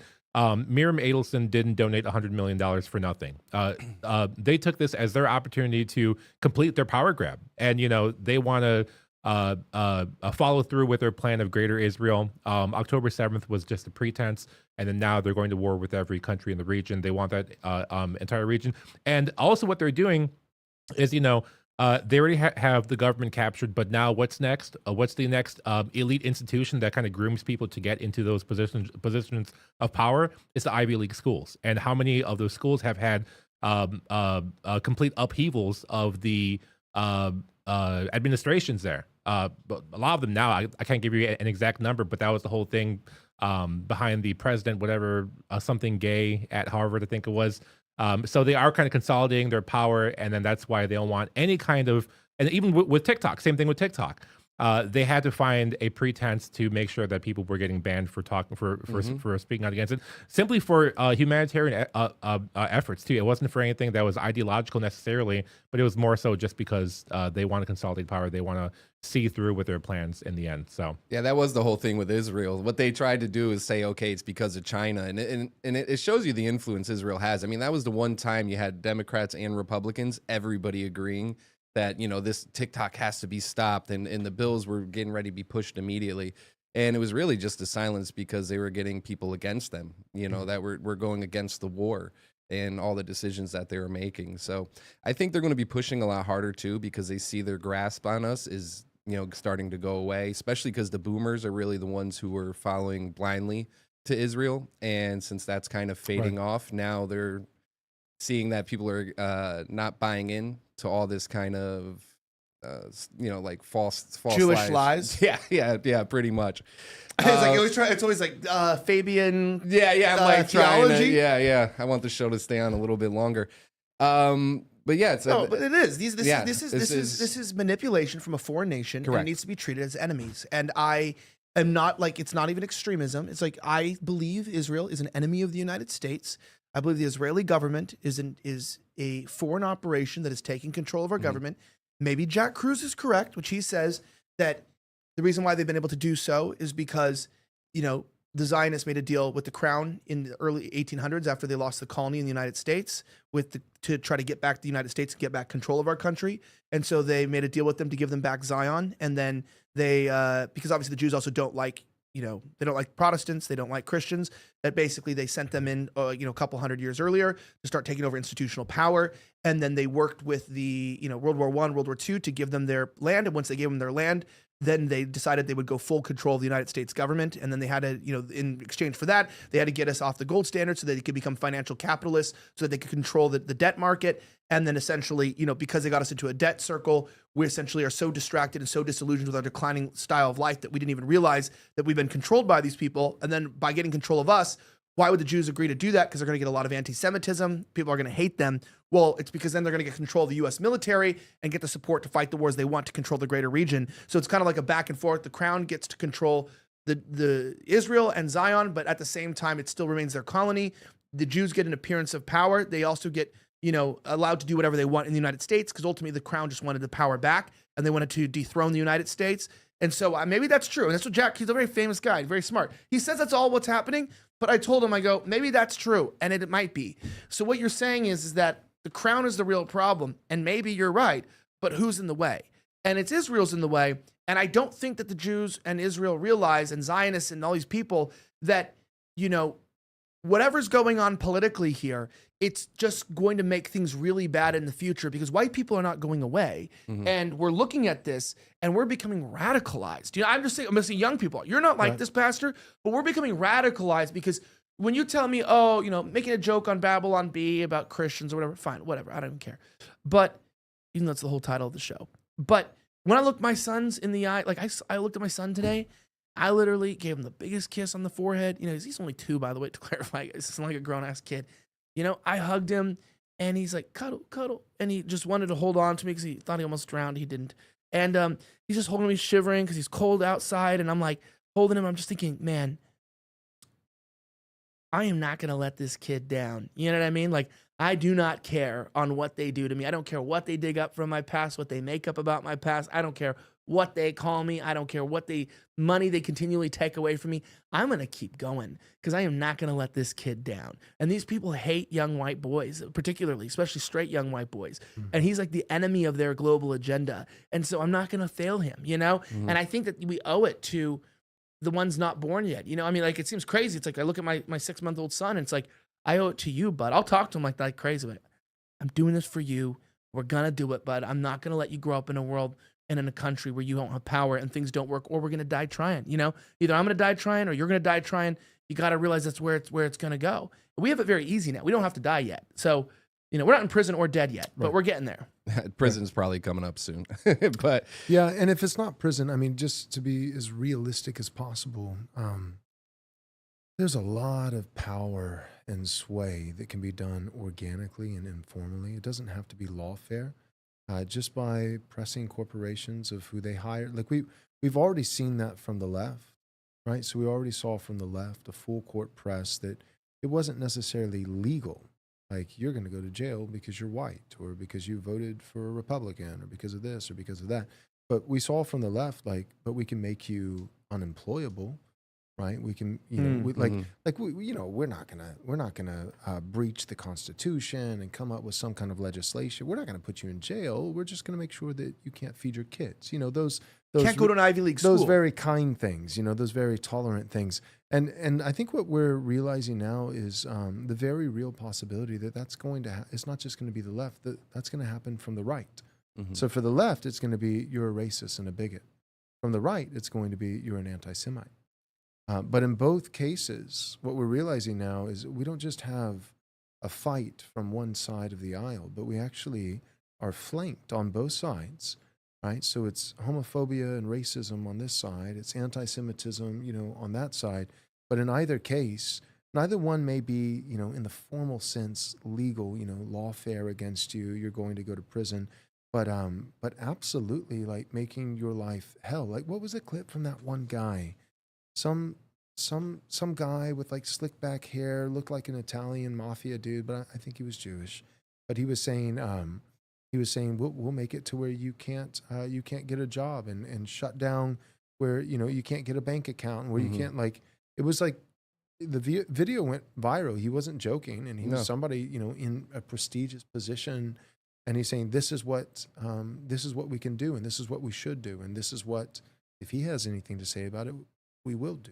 So that's a real future that I think every conservative Christian should be thinking about, especially Christians, because as Christians, we don't have the prerogative of just going with, you know, like putting our finger in the wind and just, you know, going with the vibe. Like we actually have timeless principles that we're beholden to. Like, our allegiance ultimately is to Christ. And if I'm going to be faithful to Christ, then I have to be able to say that that every false religion is demonic, every false religion is a lie, and Judaism is an antichrist religion. And if I could say just one thing about Judaism, just for, you know, for the I don't know, the Redditor, you know, whatever, the low IQ, you know, counter.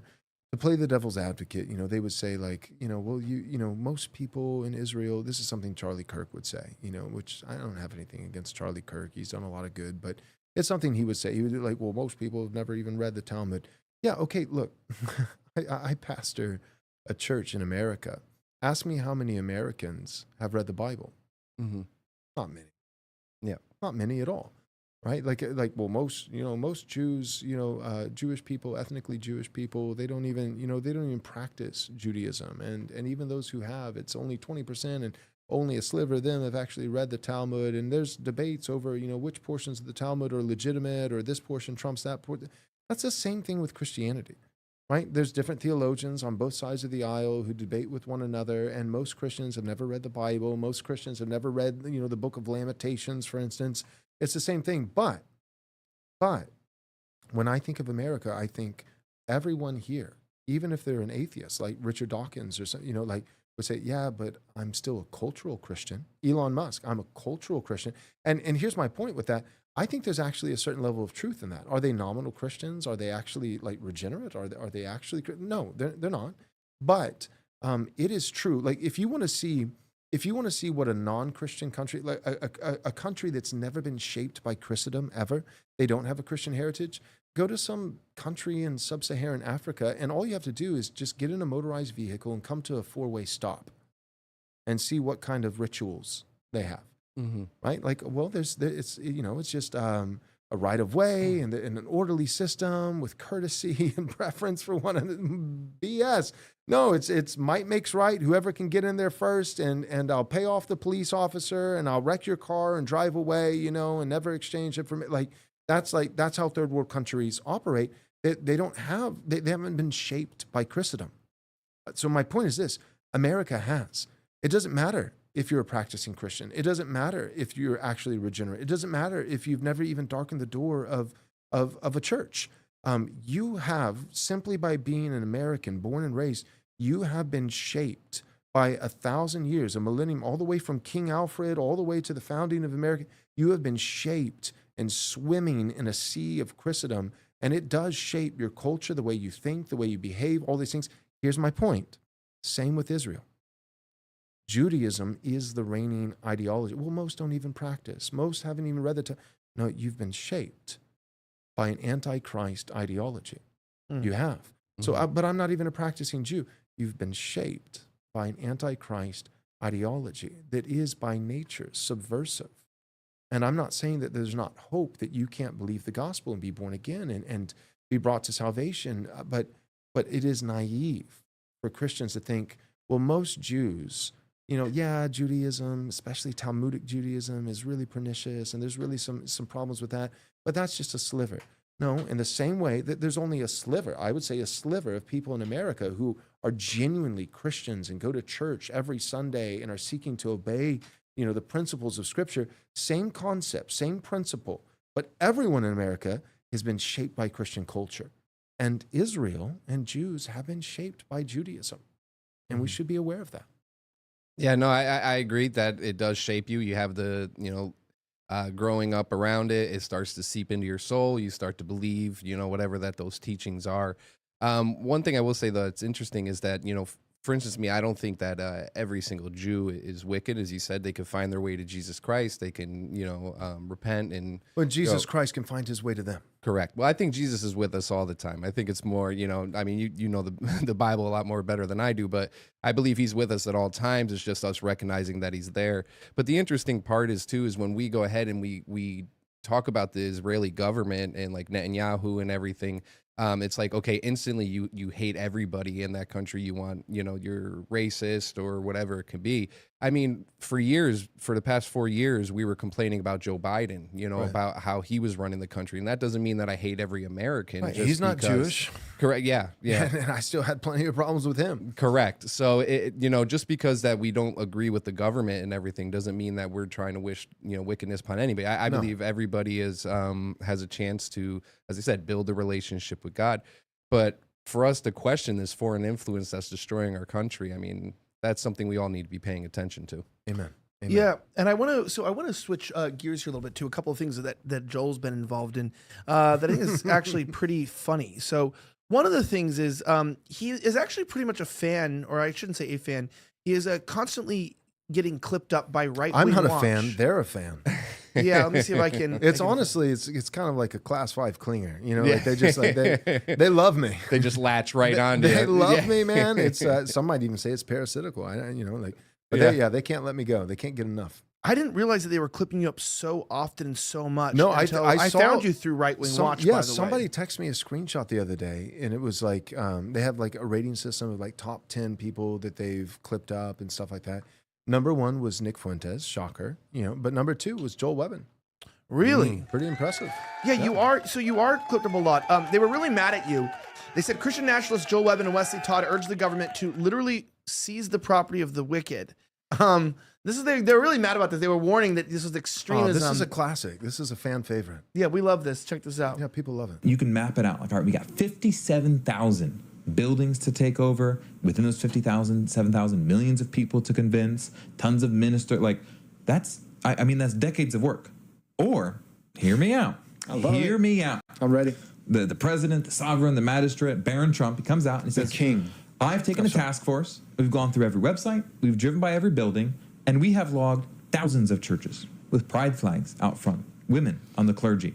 And there are soldiers on the street now. We are taking their property and we are giving it to the faithful churches in town. Amen. Love it. That is completely, Love it. historically, within the realm of the magistrate. He can do that. So are it's an you that said apostate- this. apostate, wicked church. That's and right. you're building your land, your heritage is taken from you. For the civil magistrate, even in our American system, to say your property is seized and you're out on the street would be glorious. And that's kindness. That You're would be out in the kind- street, Yeah. you're The taking your street property instead out of jail. is Yeah. Or the guillotine. moderate, Yeah. soft position. That is the and that moderate is a position. United Church. So we were Constantine maxing a little bit on Yeah. that. There's a rich tradition throughout Christian history of basically the whole purpose of that episode was to say, and Protestants really struggled with it, and I am a Protestant, and so a lot of our base struggled with that video. But we did a whole episode on basically the title was "The State Must Correct the Church." And so, like, when you think of Constantine, you think of Arianism, right, which was a Trinitarian heresy, and Arius, and Athanasius, Constantine was the one who he's not a minister, he's not clergy, but he uses his civil magistrate role and says, you guys are going to sort this out. So he doesn't solve it. He doesn't say, an edict from on high, this is the theological position. But what he did do is he put them together, and for like a month, I think it was, Wes, is that right? About a month together, you guys are going to sort this out. And he had a side that he was rooting for, and maybe he was kind of pulling the strings a little bit. But that's where we got the Nicene Creed, right? So for 1,700 years, Christians, whether you're Catholic or Eastern Orthodox or Protestant, we're all in unity together behind these historic creeds, and the Nicene Creed being, one of the principal creeds. And that came, we forget the context, but that was the state, right, saying, no, I'm not going to allow heresy. Like even the Westminster divines in the Westminster Confession says that one of the duties and responsibilities of the civil magistrate is to suppress all heresies and to see to it that there are no blasphemies. Mm-hmm. So when I say I'm a Christian nationalist, I don't mean like Marjorie Taylor Greene Christian nationalist. I mean, no, I'm like old school Christian nationalist. I believe that there should be blasphemy laws. Mm-hmm. I believe there should be Sabbath laws. I believe and people say, what that's dictating faith or matters of conscience or matters of the heart. No, only the Lord Jesus can actually convert the soul, can actually dictate the conscience and the heart. But what I'm talking about is outward manifestations. I'm talking about behavior. So to say in public that the sisters of perpetual indulgence that mock Christ, if there's some public demonstration of blasphemy towards Christ, where are the armed guards? Yeah. This woman is hysterical. Please take her away. Somebody needs to be doing that. Yeah, we do need to reclaim the church, and we do need to speak up against these things. I mean, even Jesus flipped tables when he came into the church, and Right. it was, so I do think things need to be done. Obviously, you can see the way the Christians, everything's being corrupted, and if we don't do anything about it, it's only going to get worse. Right. So- And that's what we were saying is just, I think it's naive. So I've said it like this. I am working pastorally at a local level. I am working and praying as a Christian man, as a pastor, towards revival, and asking that God would save our country and do it by actually legitimately saving individual people, one heart at a time, and preaching the gospel, salvation by grace through faith in Christ alone. That said, historically speaking, if we look at, not just what we wish God might do, but if we look at what God has done, historically speaking, what we've seen is more often than not top-down revival, not bottom-up. And we just need to be aware of that. Most nations that have been converted or revivals that have swept the land have been, even in biblical times, it's not that Israel in the Old Testament says, you know what, we see the error of our ways and we're having to come to Jesus' moment, one heart at a time, and, walking down the aisle, going to an altar call, and we're going to, and now that we're better people with better hearts, we're going to vote better and appoint, civil magistrates that are godly, and that are going to legislate virtue and Christian character and these kinds of, that's not what happens. Josiah comes in and he says, I regret to inform you that the idolatry in the high places are coming down. The Asherah poles will be ground into dirt, and the high places resurrected to Baal will be destroyed. And the people are not on board. And he says, hey, here's the great thing. You don't have to be. It's happening. We will worship the Lord, and you will not blaspheme, whether you like it or not, by edict. And that's what we see in the Old Testament, but not just the Old Testament. That is what we have seen in European nations. Even in America, people think like that, but that's not American. What about the First Amendment? Or that, even in America, we had blasphemy laws on the books. We had blue laws, Sabbath laws in Texas, my home state. I remember even as a kid, I don't know about now because I don't really do this, but as a kid, you couldn't buy liquor on Sunday. Right? There were still certain things, or Texas is still like that, though. Yeah, okay, it is. So you can't buy liquor there you go. on And Sundays. even most of the restaurants and stuff don't open until the afternoon. Why? Because Sunday morning is reserved for church. So we're not talking, when people say, well, this is a pipe dream or Handmaid's Tale or whatever, we're talking about something that God has done before, and he's done it here, and he did it relatively recently. These are not extreme views. Our culture has lost its mind, so it looks extreme. But I always, I say it tongue in cheek, but I actually believe it. I'm just a moderate centrist, Christian nationalist, no big deal.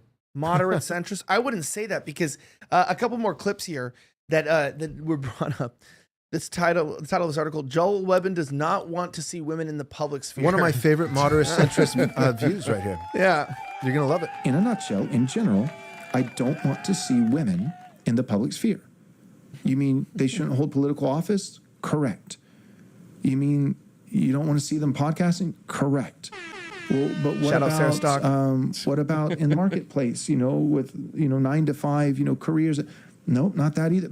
I don't want to see women holding positions in the public square. I don't. I think you speak for all of us when we say, hell yeah, Pastor. Oh, man. That was, I just had a vision of, can we also throw in men who act like women too? Women of both sexes. Yeah, women of both, women with penises and women without them. Because this is not your words, you're a pastor, but we have no woman working in this office. Obviously, if people have been around for the years, you'd know why I did that. But honestly, it's I cannot deal again with just bitchy behavior and the gossiping.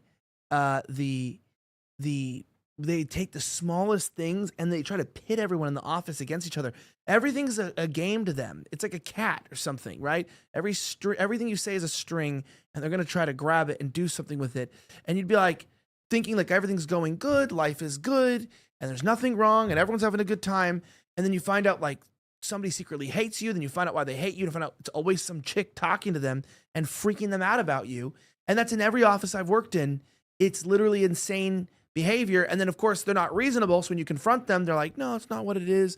And then they can't be confronted. Then when you tell them, no, this is what it is, you're lying about me, or you're saying this, you're misrepresenting me, then they don't take any accountability. And then they're like, that's not what happened. And then you get in trouble because they complain about you. Then they complain to HR about you, saying he's harassing me. And you're like, hey, you're lying to people in the office about me. And and then they end up suing. So Well, it ends into a lawsuit. The book and of they have to go Isaiah, fight it. The book of Isaiah in Scripture even says that one of the judgments of God upon a nation is that they would be ruled by women and children. And so none of this, again, like it's crazy. It's tongue in cheek when I say moderate centrist, but it really is, historically speaking. Today, I'm a far right extremist, but even just 100 years ago, none of this would be absurd. None of this would be absurd to say, yeah, women should not hold civil office. Women, their primary place is a domestic and feminine role of nurturing. It should be in the home. Even like, Puritans, Puritan Protestant pastors would say that a godly woman is a woman of the hearth. And what that means is she's a woman whose feet are not constantly leaving her home, being a busybody, going here and going there, but she's in her home. Her business is about her children. The Proverbs 31 woman is a high capacity, intelligent woman. It's not degrading towards women. She's doing all kinds of things. She's an intelligent, competent woman, but everything stems from her home. So she's even involved in industry, but her industry is an extension of her husband. It's an extension of her household. She's working out of the house. She has servants, right? And those servants report to her. But ultimately, the servants belong to her husband. And it's within the dynamic of the household. That's the center of operation, of production. And she's a manager. That's the other thing. Everything that she's doing in the home is from the place of a manager. But men are meant to be kings.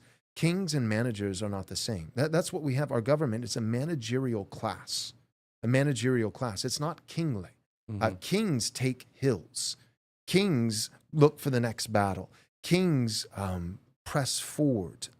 Kings go to war. Managers they're nitpicky. Like why? So when women do enter the workplace, where do they go? HR departments, therapy.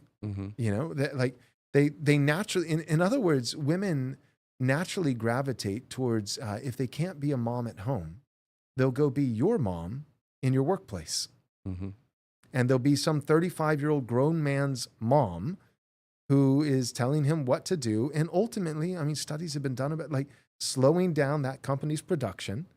And, like what Elijah said, like even, introducing weird relational dynamics where there's more suspicion and more gossip. And since women have left the home, is our country better? Has it improved? I actually love women. And I think it's good for women to get to be wives, to get to be mothers. My wife doesn't have to work 60 hours a week under fluorescent lights for another man who doesn't care about her. And here's the thing is like you talk about a husband's authority. And it's like, well, that's crazy. Every woman is fine with a man telling her exactly what time she needs to show up, exactly what she needs to do, her dress code, what she needs to wear. Right? Like women are fine with a man saying, this is your uniform, down to the T, what color clothes to wear, what type of clothes to wear, what time to show up, what to do. They're fine with it. Just not if that man who's telling them what to do happens to be their husband who made vows to her and who actually loves her. So a man who doesn't love her can tell her what to do. Yes, sir. But the man who loves her and married her, and like Ephesians chapter 5 says, would be willing to give his life for her as Christ gave his life for the church. That man, he's a tyrant if he ever tells me what to do. And I just reject that. I reject that. I think that is crap. Where's that clap? I'm being serious. I was going to say randomly, I know we're talking about women, so I know this is offending you because, I usually don't like to talk about women when they're in the room with us. You know what I mean? Oh, gotcha. I was going to Thanks. say, I didn't want to offend you today, Michelle. Yeah. You know what I mean? But sorry, the thing is, people think I'm making fun of her, but I'm actually being a Christian because we don't respect the gender transition. Just because you look like a man and you talk like a man doesn't mean that. Doing good. The hormones got me looking better than you. It's pretty damn good. Honestly, he better be paying you well. That's a troll move right there. Yeah, he shoots him sometimes. Elijah, you are just you're a professional troll. Yeah. Really ask him not if I pay him well. Ask him if I ever even pay him. That's actually the truth. That's not even a joke. But like, I definitely don't get paid. So yeah. And then I guess I thought it was close because sometimes we wonder if Elijah's coming out of the closet. So the problem with me is I was born in one of those like Japanese homes with no closet. closets. Yeah, you know what I yeah. mean. So it's like I've just been in the studio. It's I like gotcha. it's just a giant room, and I've been here the whole time, and you just didn't see it. But it Yeah. was because you didn't like me. Well, I didn't like you until you transitioned. That's it, you know, and I figured that's the way you could get closer to being actually straight is trying to get somebody who looks like a man, but then Is is it not. gay? Yeah, no. I was like, that's a good question for the pastor of us. Is that, you know, the straight with extra steps where it's like, if I'm like a gay guy will like be with a woman who I don't even like to call transition, but like, you know, tries to look like a man. And then, but it's like, you're still with a woman. Are you Yeah, really it's- gay? It's still gay. It's still gay. Okay. You heard It's it here. gay, buddy. Sorry, Mike. Mendoza report. You write that down. Your last report was incorrect. It's Yeah. that you had the wrong conclusion. And I'm just gonna say this: you shouldn't have pulled. You shouldn't have pulled that one. I guess it was a Keith Woods and data analysis chart was incorrect. So that's not good. Anyway, you were gonna say something. I just wanted to. You threw me off on that one. Oh no! How did I throw you off? I was telling people your secrets. Yeah. No secrets there. No, the whole movement, especially with the feminist movement, that was used on purpose just to separate the family, to ruin the household, to collect extra money as far as taxes are concerned, and then also to make sure that the children leave in the home sooner, so this way they can be indoctrinated. Yes. So the whole thing behind that is terrible, and it separates the beauty of God, bringing everybody together, is how a family's supposed to be, the structure of it. So. It was also tied up with the temperance movement, prohibition.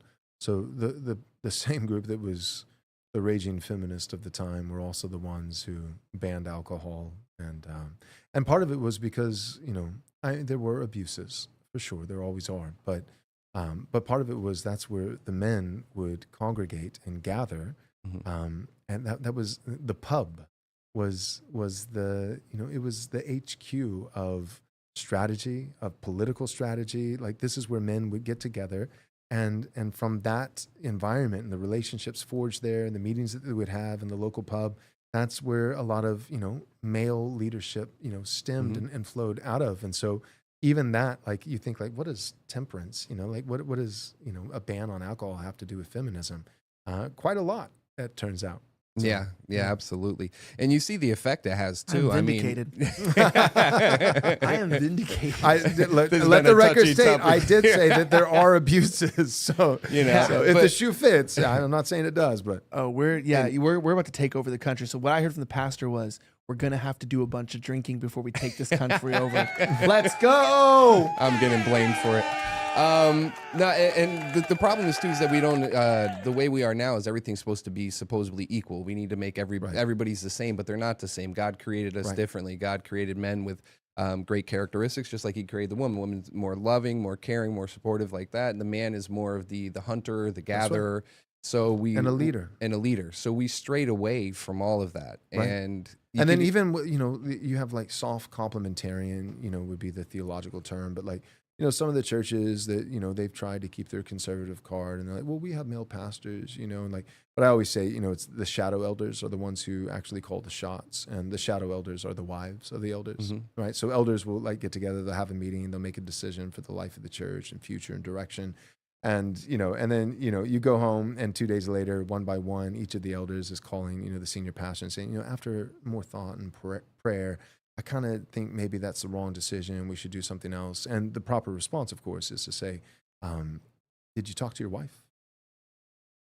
Could you put her on the phone? So I'd like to talk to the one who wears the pants. You know what I mean? Like, could I talk to the head of the house? Could you put the missus on? But that, like, even in your conservative churches, you may not have a woman who's preaching on Sunday, and she may not be the senior pastor, but it's still very much female led. And in these soft kind of complementarian churches, what I was going to say is the key phrase that's always used is servant leadership. Like, okay, well, yeah, the man's supposed to be the leader, the husband is the head of the home, but he's a servant leader. But what they mean by that when they say servant leader is that he leads by serving. But what the phrase was actually supposed to mean is that instead of he leads by serving, it's that his service is his leadership. So like when a general gives command after command after command, he's not asking, he's not sweeping, the deck or cleaning the toilet, to show his, his servant's heart. No, like his service, he is serving those men. And how is he serving those men? By telling them what to do. And if they don't, they'll be thrown in the brink. by giving absolute authoritative commands because he's in charge. And that's how he's serving them. He is serving and working tirelessly, sometimes going nights without sleep. Like there was some movie with Tom Hanks. It was like The Good Shepherd or something like that. He's like a captain on like a warship, and it just shows him for like three days straight, no sleep. And he's not serving by like, hey, like, why don't you take charge? And is there something you'd like me to? No, he's like in command. He's top of the food chain. But every single man on that ship, when it's all said and done, and they actually make it through with their lives and they're not killed, and like he saves the whole crew. All of them are just you see on their faces the fidelity, the loyalty, the thankfulness, the gratitude, and they're all just like, you served us well. But he didn't serve them by abandoning his leadership. His leadership was his service. That's what the Bible is talking about. So I serve my wife, absolutely. I serve my wife by being the leader of my home and by giving commands, not tyrannical commands, not mean commands, but I do actually have authority. If authority is just ethereal, if it's just abstract, if it's just this ambiguous idea, if it's just theoretical and it's not actually, people say, well, yeah, I'm the head of my house. When's the last time you and your wife disagreed? And what'd you end up going with? What was the conclusion? They say happy wife, happy life. You go, bro, that is a bad way to live. And yeah, it's bad for her. It's bad for the kids. It's bad for you. And most importantly, it's not obedient to Scripture. It's not pleasing to God. So there is a way of, but if you have authority without responsibility, without a sense of duty, then what you have is tyranny. If you have duty and responsibility, but without authority, what you have is slavery. That's what has been hoisted upon every young man in America, particularly young white Christian men. What they want to do is they want to say all your responsibilities, all your duties, right? Love your neighbor, and serve your country, go die for Israel, go die for shipping lanes with the Red Sea, every sense of duty remains. But every corresponding ounce of authority has been stripped. So it's no longer leadership. It's slavery, right? Like even with a police officer, he, on the side of the cart to serve and protect. There's his responsibility to serve and protect. But then the corresponding authority is a badge and a gun. He can legally kill people. That's right. So you don't get a badge and a gun without the duty to serve and protect. But you also don't get the responsibility and the job description of serving and protecting without the corresponding authority of a badge and a gun. But that's what we've done to every husband in America. Mm-hmm. And that's not gonna work. And here's the thing about men: eventually, they're gonna be sick of it. Like people think I'm extreme. They already are. What I'm trying to do is diffuse a ticking time bomb. I promise, if you don't listen to guys like Joel Webbon, give it 15 years, maybe sooner, and you will be pleading. CNN, Right Wing Watch will be pleading. Please bring back Joel Webbon. He was reasonable. I didn't realize this was a good cop, bad cop scenario, and that Joel was the good cop, and that the 70 million men, young men, who are now enraged and have zero tolerance and zero patience and zero maturity, and that's option B. Option A is guys like you, guys like me, doing a podcast trying to reach the next generation and talking. Talking is talking and saying hard things with just our words. That's option A. That is the moderate, humane, temperate option. Option B is you suppress our speech, you penalize us, no one gets to say anything, no direction is given, and no changes take place. And then one day, when you least expect it, millions of young white men wake up and burn down the country because they're angry. Mm-hmm. And they're right to be angry. Yeah, I really do strongly believe that no better example of that than how Nick Fuentes has been demonized. And then you see the people that follow him, the younger guys.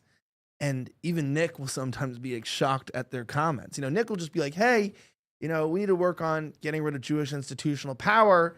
And the comments will be like, They gas go, the Jews. They're going to go a few steps further. Yeah. for Yeah, sure. yeah. And I have those guys in my comments too. And sometimes people say, well, why aren't you policing them? It's like, look, dude, I have a wife and 5 kids. I pastor a church. Like, I can't be in the comment section every single day responding to Groiper 777, anonymous account, say, hey, by the way, like, let me give you some pastoral counsel. Like, I can't pastorally counsel individually on a personal basis thousands of we people. shouldn't unless they're spamming. Spamming, or I always say this: if they're literally calling for actual violence and breaking the law in the chat, then we'll probably mute you for the stream because you're actually jeopardizing the business.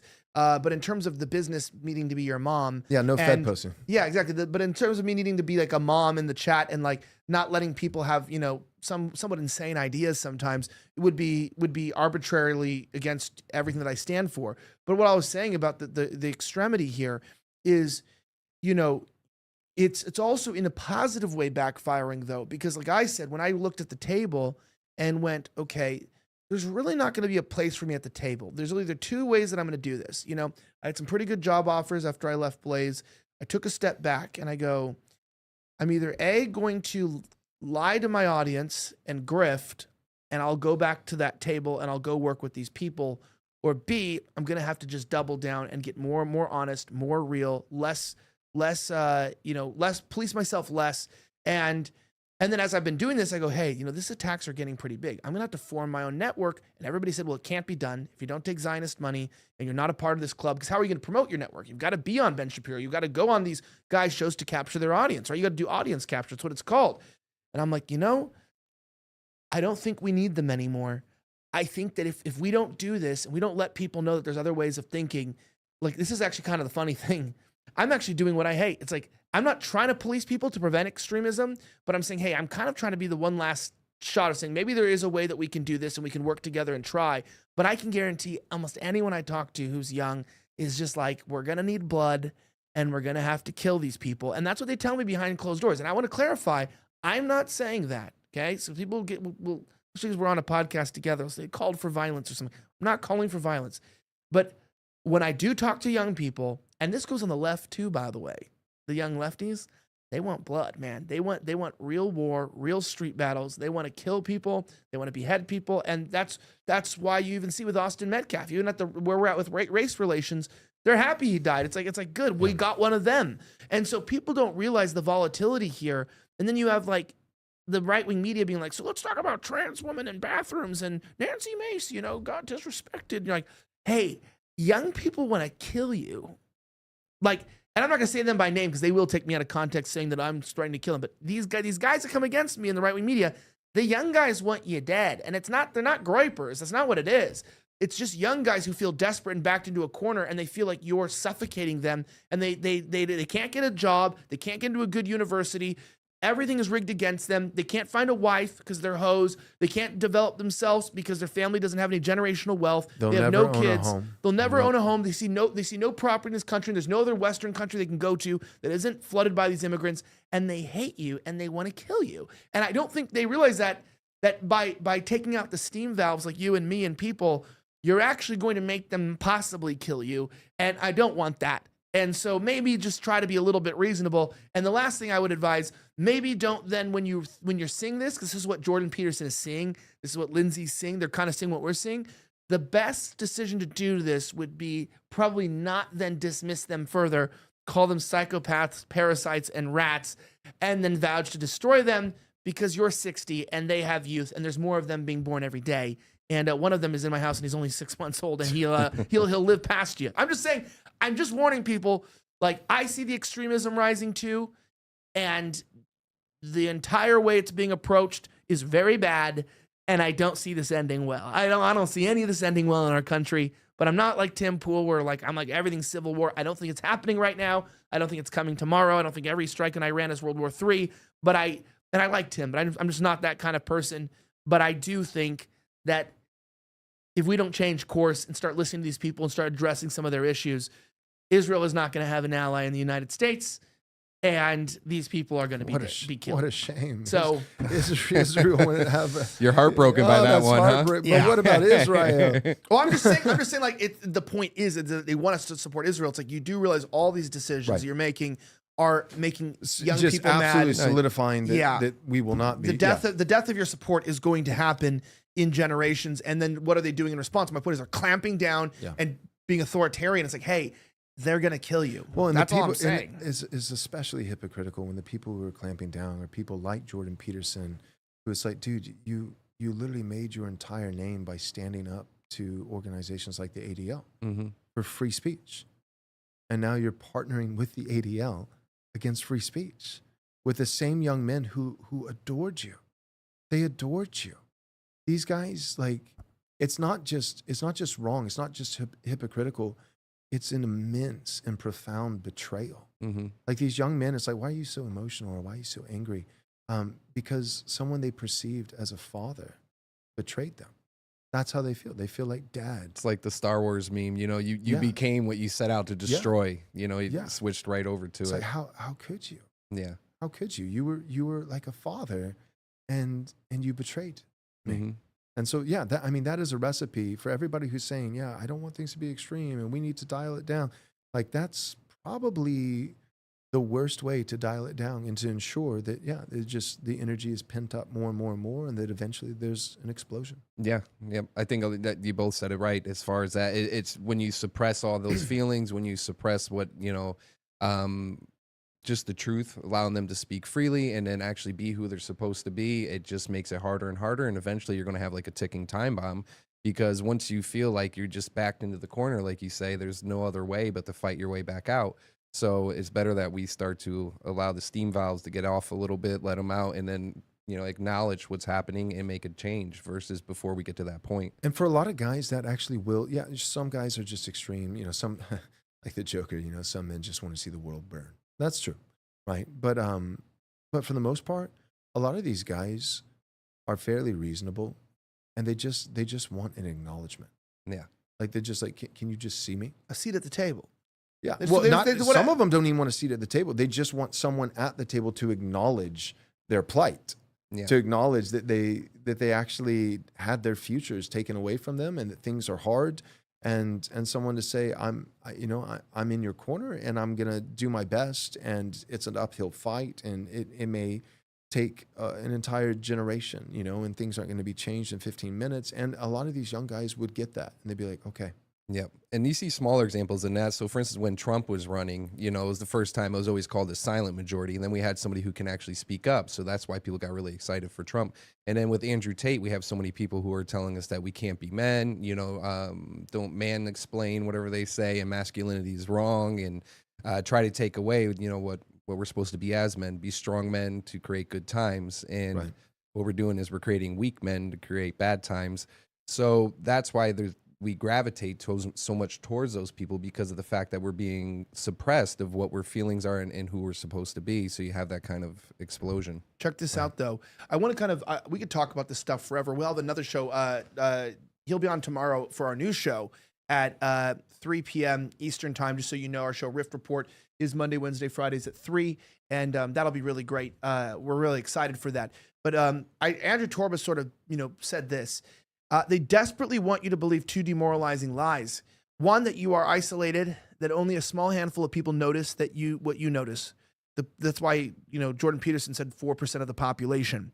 Two, that you must be insane or a psychopath for pointing out obvious patterns that are plainly visible to anyone willing to look.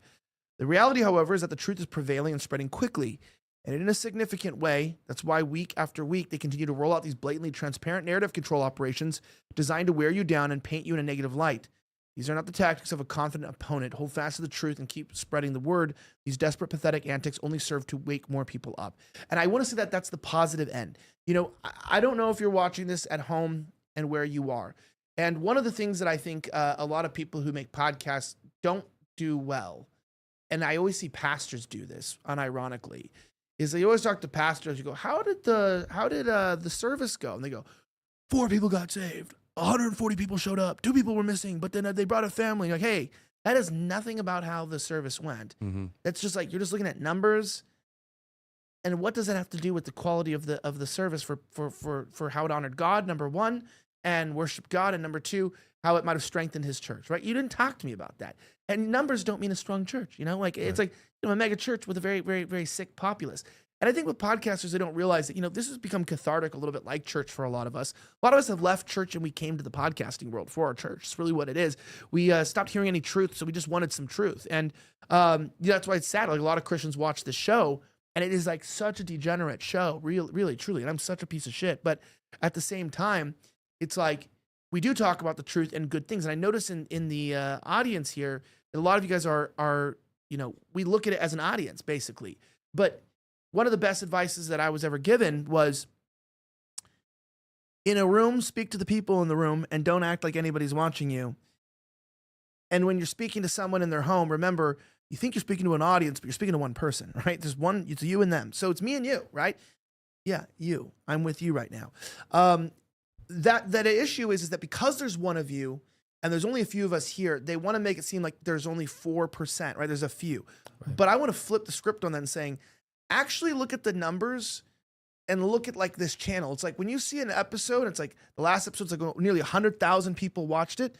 This is a small channel with 50,000 subscribers in a small show. Go to Candace's show and her episodes are getting 1 to 2 million views. And they go, well, yeah, that's like 4% of the population. It's like, no, go to the comments on their shows and see what people are saying. The truth is that it's pretty evenly split right now. It's not, I'm not saying we're winning massively and there's tons of us and we're great. It's just the point is that we were like maybe 20% and now we're like 50%. Yeah. About 50% of people have probably woken up, but they still are about 50%. So it's not like we have some great advantage, and generationally they're higher. So we have a larger portion of young people, but they have a larger portion of the people with the wallets and the institutional power. So they lie and manipulate, and they want you to feel like you're just one person in your room that can't do anything. And so you have to just cathartically listen to a podcast to get, out what you're already thinking. Well, what Jordan was saying, ironically, a lot of it comes from Rules for Radicals. Like it's isolate, right? Like silence, isolate. Those are actually communist tactics of how to win an information battle, of propaganda, like how to win a Cold War before it gets hot.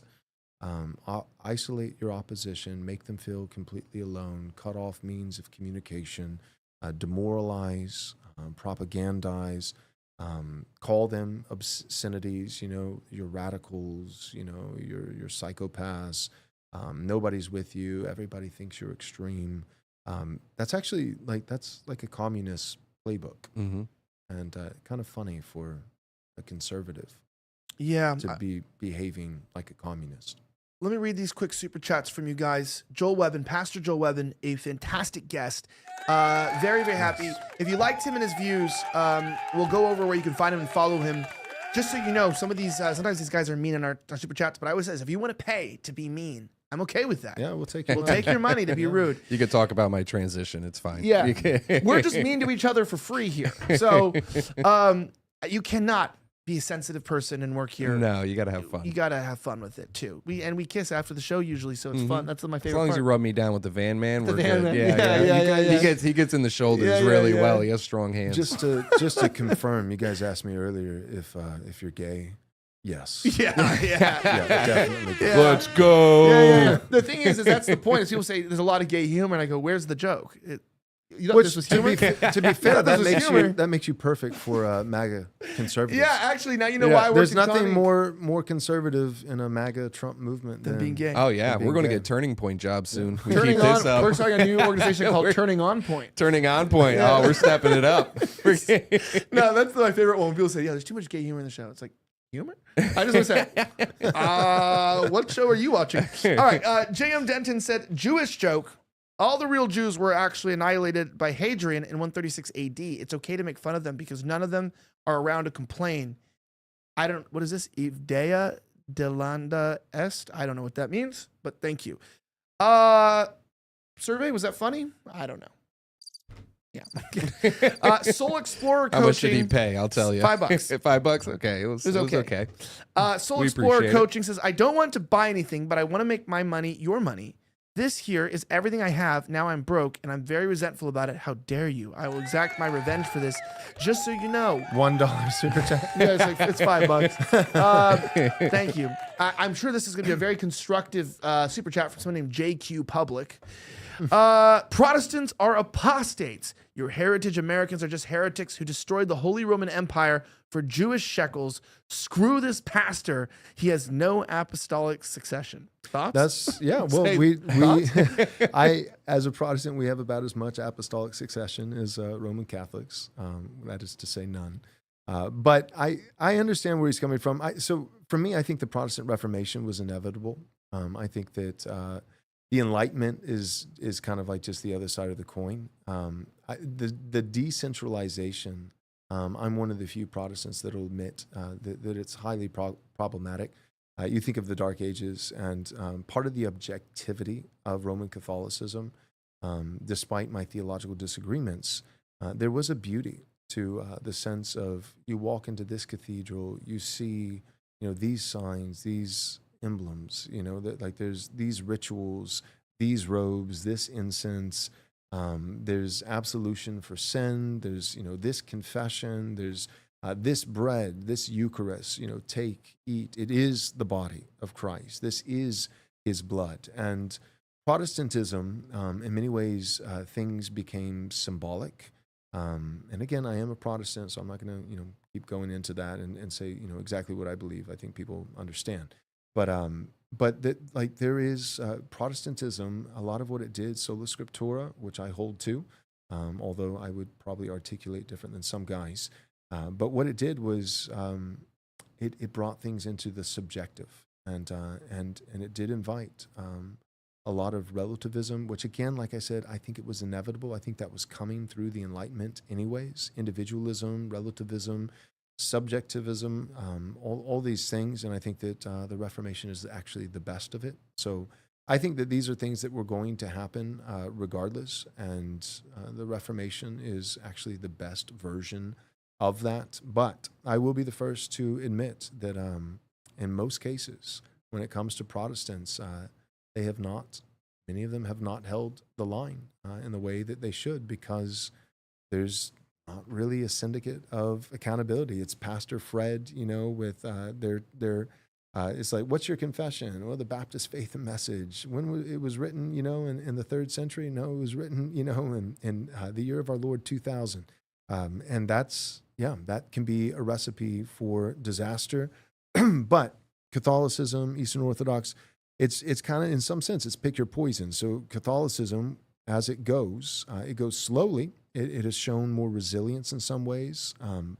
But once it goes, it's really hard to get back. Whereas, Baptist in particular, people in the pews actually could turn the tide. So I think of like the SBC, Southern Baptist. They're one of the, it is the largest Protestant, largest denomination period in America. But they're one of the only large denominations that actually went liberal in their seminaries at the top levels. And the people in the pews actually were able to bring it back from the brink of going leftist and make it conservative again. And that's something that's very, very difficult to do with Catholicism, which is why, even as a Protestant, I'm praying. I'm praying for the next pope. I'm praying that he wouldn't be a liberal, that he would hold strong on things like immigration. Because once you lose that with Rome, it's not just affecting America, it's affecting the entire globe, and that's really hard to fix. Yeah, not one that's going to get a couple bus loads of transgenders to come eat dinner with them. Honestly, it's true, and I got to say this as somebody who's no matter what Christian I bring on here, someone will have a problem. If I bring a Catholic on, Protestants get mad. If I bring Reformed on, someone gets mad. What I've learned about this, and this is from the outside looking in, dude, Christians complain too much about each other. It's just, that's true. Just give it a rest. There's a lot more people are like me, where we even know the church and all this stuff, but we're trying to find true transformation from Jesus. And maybe our hearts are hardened. We're a little bit jaded. We got the whole scamdemic, all that stuff. It's like at a point where I'm like surviving, but not in a bad way. I'm trying to protect my family and like making a world where everyone's trying to destroy me. And it's like, I don't give a shit about your stupid petty quarrels. I want to go write a book like Martin Luther of the Jews and their lies. Okay, I'm just kidding. That's not where I'm going to go. But I'm saying can we just for a second ask people, have you found the love of God? Have you believed in God? Have you found Him? And are you finding transformation in your heart? Because everyone just seems to be like everyone seems to be using Jesus as a grift, which is what they're trying to say. Jordan Peterson and stuff are trying to say this. It's a very simple statement. A lot of people are using God as a grift because it's something to lean on, and it's like an institution.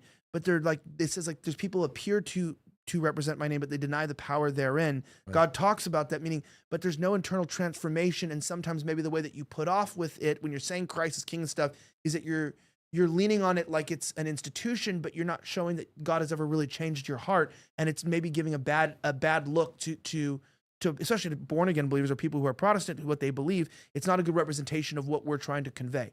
And obviously you could say, and the reason why we disagree is because we are probably non-denominational Protestants and many of you are Catholics, and we have a different understanding of these statements and faith. However, you're not even trying to help these people find Christ. You're just trying to police for the Jews. And I just want to say this. JQ Public said, we had the Christian theocracy you are lauding. It was the Austro-Hungarian Holy Roman Empire. Your heritage Americans destroyed it for the Jews. Okay, I'm just tired of this. We have one more for $10.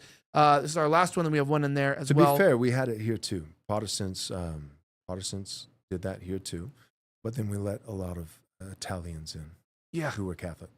Just saying. That actually is true. They used to not be able to hold office if you're Catholic, right? In a lot of places. That is correct. And the Italians did not. They did not bode well for New York.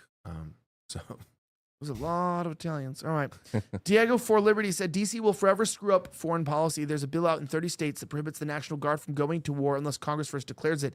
Check out the Defend the Guard Act. That's actually really good. Speaking of that, as well, we have one super chat here. I don't know, what was this? Well, it's the first one you want to go to, not that one. The what other is this? One. I really Mike actually went to Thailand, and he Mike's wasn't in a car accident, and I was able to get photos. Mike, I am tired of your lies, and there's the proof. Which one's Mike?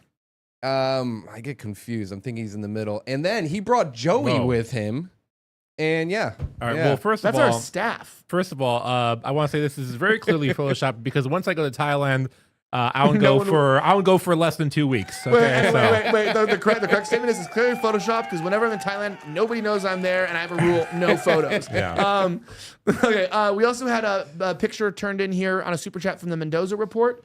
Being Pam Bondi giving the Mendoza report, and then we have I don't know. Is that Paul Bearer? Yeah. And St. J said, Jesus is the one only king of the universe and this creator of all and the end of all. Worship Jesus alone and give him all your glory. It is what you were made to do. It is right. Christ is king. And we will end on that. It's a very, very nice super chat. That's a very nice thing. Good one. Yeah, it's like find Jesus as well and then also his church. Some people do the opposite. I'm a little opposite. And I'll just say the reason why I'm sort of drawn towards Orthodoxy and Catholicism is because I am a wild man and I'm not easily controlled, and I lack structure and boundaries. And sometimes I've been don't do well in the have it your own way Burger King Christianity that I was raised in.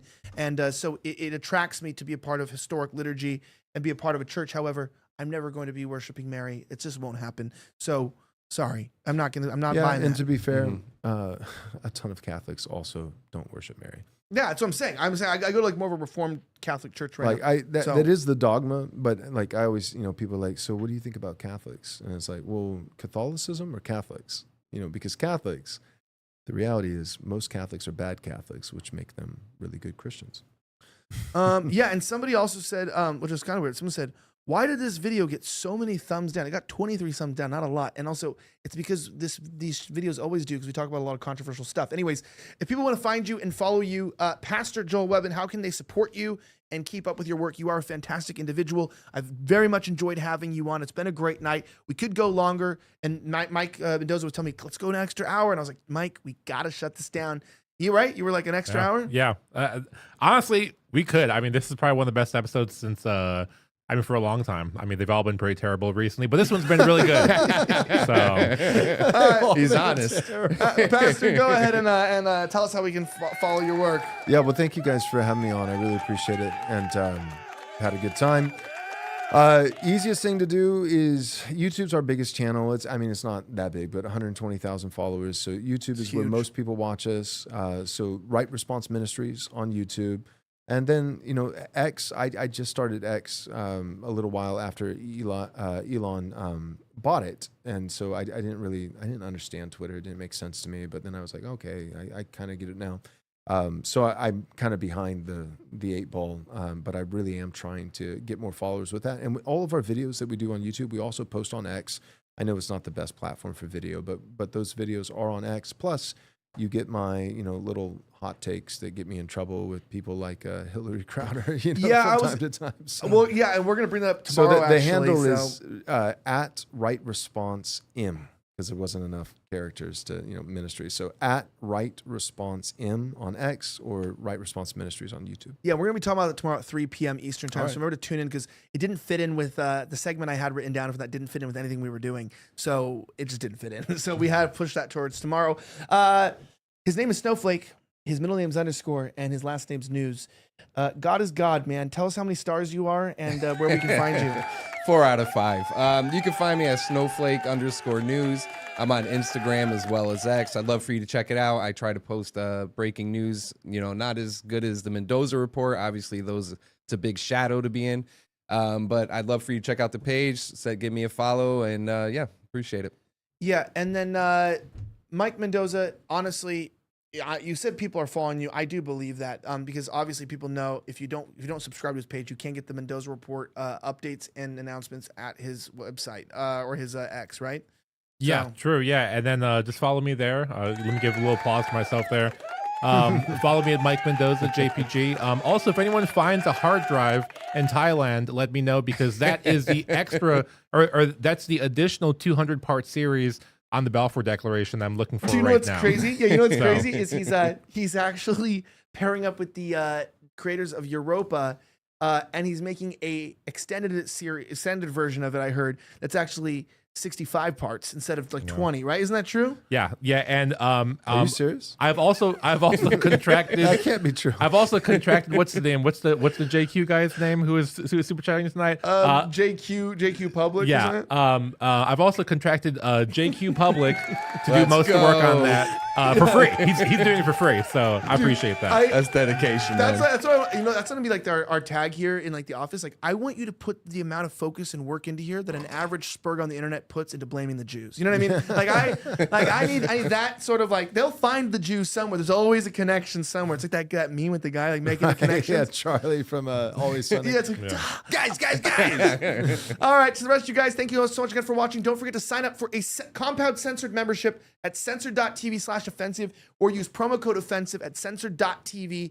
Promo code offensive again for 20% off. You get this show, Anthony Cumia. You get Gavin McGinnis, and guess what? Next week, even Josh. I was gonna tell you that Josh Denny. Josh Denny will be on the show on Tuesday. Okay. And we might be having. I'm trying to get our guy on as well. I'm not gonna say his name, but I'm trying to get Tony on, right? The CEO there. See if he'll come on. okay. And then Gavin McGinnis will be on the Riff Report on Wednesday next week as well. And so this time he won't be working with a Jew on the show to find out that they hate him. I don't know if you saw that. I'll end with that. He did a Jewish debate on the show with him and a Jewish guy against Nick Fuentes and Red you Elephants. told me about this. Yeah, but I was laughing because he ended up turning on his own teammate because Yeah. because he was like defending Jews, and then when the Jew was asked, who would you rather wipe out, Christians or Muslims? Right. He quickly said Catholics. So Yeah, yeah, you told me that, like, he was like, Jews aren't that bad, and this and that and the other, and it's like, who would you wipe out? He turned to the Jewish guy, would you wipe out Catholics or Muslims? And he's like, for sure, Catholics. Yeah, and he then was the like, and he walked legendary off set. walk-off. He was Yeah. like, all right, I'm over this. I don't want to do That's- this anymore.